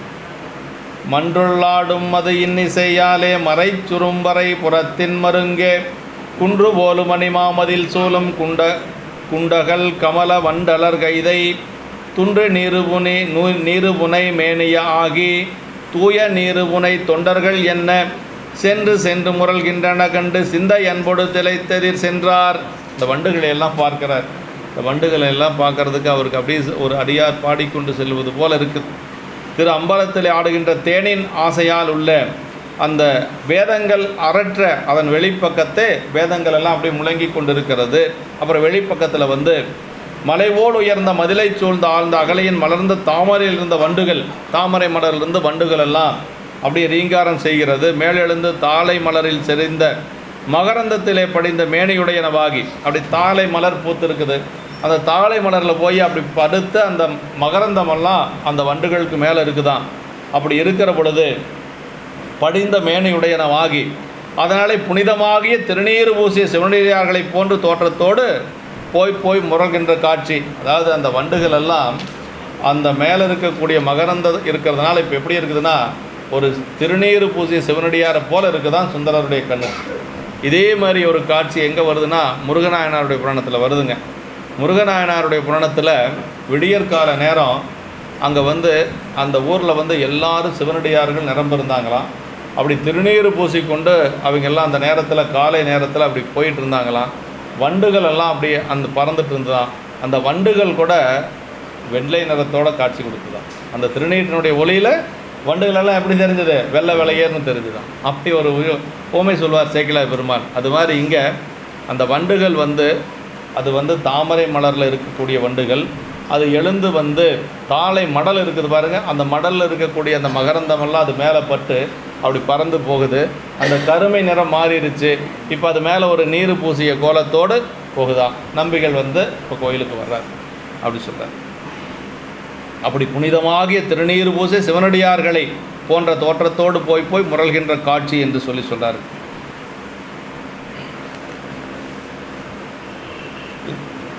கடல் வளங்கொள்வது போல சூழ்ந்த கலியின் காட்சி நம்பிகளுக்கு மகிழ்ச்சியை விளைத்தது. அதன் மேல் அங்குள்ள வண்டுகள் நீரு புனைந்த அடியார் போல முரல்கின்ற காட்சி பேரன்பை விளைத்தலின் நம்பிகள் அதிலே திளைத்தார். அப்படி அது திருநீர் பூசிய காட்சி. இன்னொன்று அந்த வண்டுகள் எல்லாம் அப்படி ரீகாரம் செய்வது வந்து அவருக்கு வந்து ஒரு மனசில் வந்து ஒரு மகிழ்ச்சியை ஏற்படுத்தியது. மறைச்சுரும்பு அப்படின்னா திணைத்தனையுள்ளதோர் பூவினில் தேன் உண்ணாதே நினைதோறும் காண்தோறும் பேசுந்தோறும் எப்போதும் அனைத்து எலும்பு உள்நக ஆனந்த தேன் சொரியும் குனிப்புடையானுக்கு சென்றுவதாய் கோத்தும்பினர் இல்லையா? மணிவாசக பெருமான் அப்படி தில்லையம்பதியில் ஒரு தவச்சாலை அமைத்து அங்கே அமர்ந்திருக்கிற பொழுது அப்படியே அங்கே அந்த வண்டுகளை எல்லாம் பார்க்கிறார். அந்த வண்டுகள் எல்லாம் மலரில் இருக்கக்கூடிய தேனை உண்பதற்காக அப்படி பறந்து கொண்டு இருக்குதான். அந்த வண்டை பார்த்து மணிவாசக பெருமான் சொன்னாராம், இதெல்லாம் ஒரு நிமிஷம் இருக்கக்கூடிய ஒரு இன்பம். அந்த தேன் எவ்வளோ நேரம் உனக்கு இன்பத்தை கொடுக்கும், ஆனால் உள்ளுக்குள்ள ஒரு பெரிய தேன் இருக்குது. அங்கே போனேன்னா நீ அதில் ஒன்றும் அதை போய் குடிக்க தேவையில்லை, நினச்சா போதும், பேசினா போதும், அப்புறம் பார்த்தா போதும், ஆனந்த வெள்ளத்தில் இருக்கலாம்.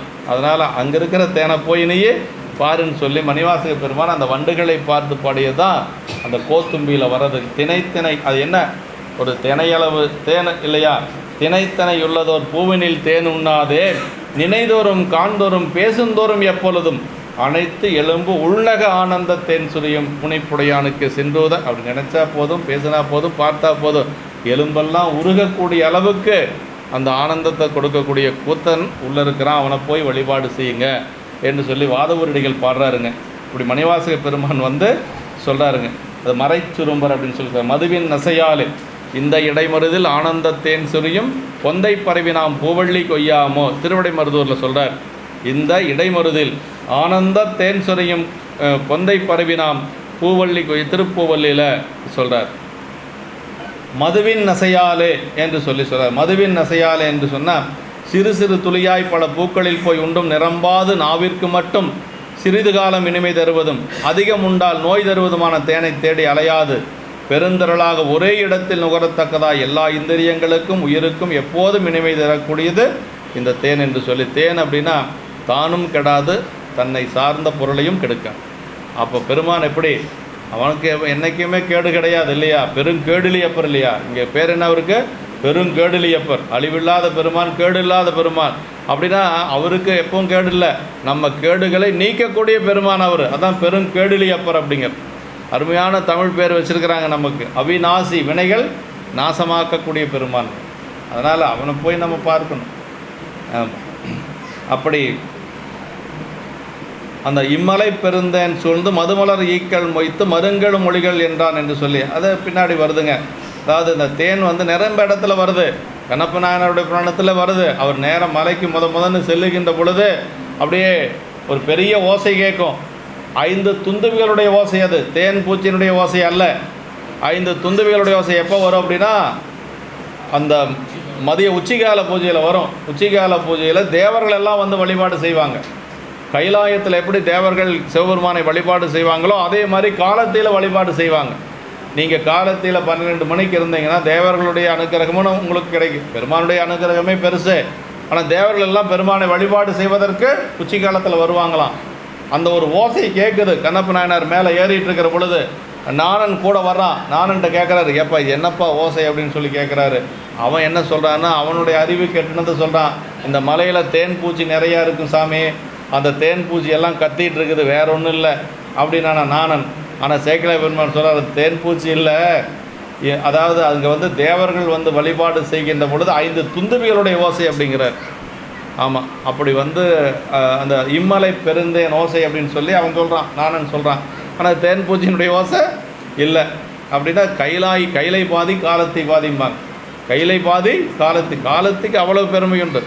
அது கைலாயத்தில் என்ன சிறப்பு உண்டோ அதே சிறப்பு காலத்தில் உண்டு. காலத்தி மலையில் அத்தனை இருக்குதுங்க. ஜோதிமா மரங்கள் அப்படிம்பார் சேக்கிழ பெருமான். அங்கே இருக்கக்கூடிய மரங்கள் கூட இரவில் ஒளிருமா, பகல் போல் இருக்குமா, அப்படிலாம் சொல்கிறார். அதே மாதிரி அங்கே இருக்கக்கூடிய ஞானியர்கள் ஒரு சிலர் அங்கே இருப்பாங்களா, அவங்க உடம்புலேருந்து ஒரு ஒளி வருமா. அதாவது இரவு என்று ஒன்று இல்லை அப்படிங்கிறாரு சேக்கிழ பெருமான் காலத்தி மலையில். இரவு ஒன்று இல்லைன்னா எப்படி இல்லை அப்படின்னா அங்கே இருக்கக்கூடிய ஞானியர்களுடைய உடம்பில் இருக்கக்கூடிய தேஜஸ் அப்படின்னு சொல்கிறோம் இல்லையா, அந்த ஒளி ஒன்று. இன்னொன்று என்ன, அங்கே இருக்கக்கூடிய சோதிமா மரங்கள் என்று சொல்கிற மரங்களே, ஒரு சில மரங்களே அந்த மலையில் இருக்கக்கூடிய மரங்கள் ஒளிவிடும் அப்படின்னு சொல்லி சொல்கிறாங்க. இப்படியெல்லாம் நமக்கு வந்து கமல வண்டு, தாமரை பூக்களில் தேனுண்ட வண்டு அப்படின்னு சொல்லி கமல வண்டுன்னு சொல்லுவாங்க. இங்கு தாளையின் பூவை உணர்த்திற்று என்று சொல்லி சொல்கிறார். கமல வண்டு கைதையின் நீற்றை புனைதல் மருதத்திற்கு நெய்தலுக்கு திணைமயக்கம் என்று சொல்லி சொல்லுவாங்க. இதெல்லாம் இலக்கணத்தில் வரக்கூடியது. அதாவது வண்டுகள் கூட தில்லையம்பதியில் வேடம் அணிந்து கொண்டு இறைவனை வழிபாடு செய்தான். அப்போ நம்ம எப்படி இருக்கணும் பாருங்கள். வண்டுகள் கூட அந்த மகரந்தத்தை மேலே அது வந்து திருநீர் பூசின மாதிரி. அப்போ திருநீர் பூசாத நம்ம வழிபாட்டுக்கு போகவே கூடாது. நமக்கு வேடம் தான் முக்கியம். வேடம் கைதோல வீடு எளிதாம் அப்படின்னா திருநீர் ஒருத்தராக நமக்கு என்றைக்கும் வேணும். ஆமாம், திருநீர் பெருமானை வழிபாடு செய்ய செல்லுகின்ற பொழுது கண்டிப்பாக திருநீர் அணிந்து கொண்டு தான் போகணும். திருநீர் அணியாமல் நம்ம வழிபாட்டுக்கு எப்பொழுதும் உலவாரப்பணி செய்யறதுனா கூட திருநீர் அணிந்து கொண்டு தான் உலவாரப்பணி செய்யணும். ஆமாம், எந்த தொண்டு செஞ்சாலும் சரி, சரியை தொண்டுகள் எது செஞ்சாலும் சரி, நீர் அணிந்து கொண்டு தான் செய்யணும். நம்ம சைவர்கள் வந்து அது ரொம்ப முக்கியங்க. யாரென்று என்னை கொண்டது அடியேன் அடி வண்ணான்னு சொன்னான் இல்லையா கலரி தெரிவார் நாயனார் புராணத்தில். அவன் திருநீர் பூசிய அந்த திருநீர் கூட பூசல அவன் அந்த வண்ணான். மலையில் நனைஞ்ச அந்த உபர்மன் பட்ட அந்த இது மலையில் நனைஞ்சு வெயிலில் காய்ஞ்சதுனால திருநீர் போல் ஒரு காட்சி, வெண்ணிறமான ஒரு காட்சி தான். அப்படியே போய் நின்னார், வணங்கி நின்னார் இல்லையா. அது யானை மேலே போயிட்டுருக்கிறாரு, கீழே இறங்கி போய் வணங்கினார். யாரென்று என்னை அந்த அவனுக்கு வண்ணானுக்கு ஒரே பயமாக போச்சு. ஒரு அரசர் வந்து வணங்கினா என்ன ஆகுமோ தெரியலன்ட்டு அவன் பயந்துட்டு அப்படியே நடுங்குறான் அந்த வண்ணான். அப்போ தான் வந்து அப்படியே மேலேருந்து கீழே இறங்கி வந்து வணங்கி நின்னார். அப்போ வந்து அந்த வண்ணா கேட்க, யாரென்று என்னை கொண்டது அடியேன் அடி வண்ணான் அப்படின்னான். அப்போ தான் அவர் சொன்னாரான் சேரமான் பெருமாள், அடியேன் அடிச்சேரன் திருநீற்று வார வேடம் நினைப்பித்தீர் வருந்தாத ஏகுமன மொழிந்தார். திருநீற்று வேடத்தை நினைக்கிறதே புண்ணியங்க. பூசுறது ரெண்டாவது, திருநீற்று வேடத்தை நினைக்கிறதே புண்ணியம். தினசரி திருநீர் பூசின ஒருத்தரை பார்த்தா நம்ம பாவம் போவோங்க. அவன் எப்படிப்பட்டவங்களாக இருந்தாலும் அதை பற்றி நம்ம கவலை இல்லை. திருநீர் பூசியவர்கள் யாராக இருந்தாலும் கவலை இல்லை. சேக்கிழ பெருமான் சொல்றார் ஒரு புராணத்தில், நரசிங்க முனையனார் புராணத்தில், சீலம் இளரை எண்ணினும் திருநீர் சேர்ந்தாரை ஞாழ மிகழ்வார் அருணரகம் நன்னாமல் எண்ணுவார் பாலனைந்தார் நமக்கழித்த வடியரட்டை பொன் கொடுத்து மேலவரை தொழுதினைய மொழி விளம்பி விடை கொடுத்தார்னர். அவர் ரொம்ப மோசமான ஆளுங்க, அவர் பண்ணுறதே சரியில்லைங்க. அவர் அங்கே போகிறாரு இங்கே வராரு, எதை பற்றி உனக்கு என்ன திருநீர் பூசியிருக்காரா வணங்கு, அவருக்கு என்ன நீ பொண்ணு கொடுக்குறியா இல்லை ஏதாவது பொண்ணு கட்டுறையா, அதெல்லாம் ஒன்றும் கிடையாது. திருநீர் பூசியிருந்தால் சரிங்க. நம்ம அந்த ஒழுக்கத்தை பற்றியெல்லாம் இங்கே நியாயம் பேசவே இப்போ சீலம் இளரை எண்ணினும் அப்படின்னார் நரசிங்க முனியனாருடைய புராணத்தில். அது ரொம்ப விரிவாக இருக்கும், அப்புறம் இன்னொரு நாளைக்கு பார்க்கலாம். இப்போ திருநீர் தான் நமக்கு முக்கியங்க. குலம் குணமெல்லாம் பார்க்கக்கூடாது, அது அவங்களுடைய பாவ புண்ணியங்கள். அதான் தூய நீர் அப்படின்னு சொல்கிறார். தூய நீர் திரு அறத்துறை நாதர் அளித்த முத்து பல்லக்கின் ஒளியை கண்டபோது ஆளுடைய பிள்ளையாருக்கு அது திருநீற்றின் ஒளியை நினைவூட்டியது. வெண்ணீற்றொளி போற்றி நின்று அப்படிம்பார் சேக்கிழ பெருமான். திருநெல்வாயில் அறத்துறையில் ஞானசம்பந்த பெருமானுக்கு முத்து சிவி கொடுத்த பொழுது அது எப்படி தெரிஞ்சுன்னா, முத்து சிவியாக அவர் பார்க்கல, அப்படி பலன் இருக்குது.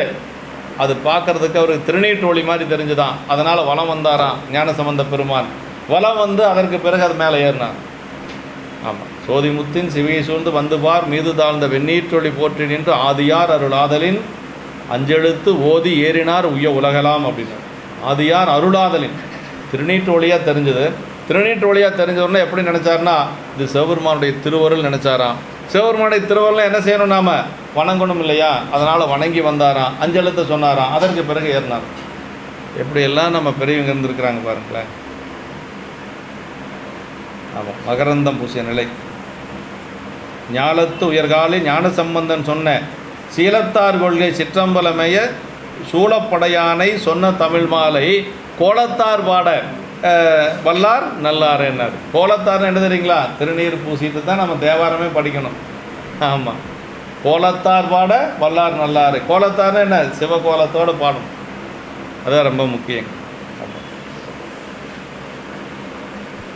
வேறு தன்மையுடைய உண்மை தூய நீர் பூசி மகிழ்ந்து பயனடை அறியாது நான் மக்கள் நீட்டின் போலியான பல தூள்களை தங்கள் முகங்களில் தூவி கழிப்பர். அந்த இவ்வுவமானத்தின் உட்கருத்தை உண்ணுவார்களாக.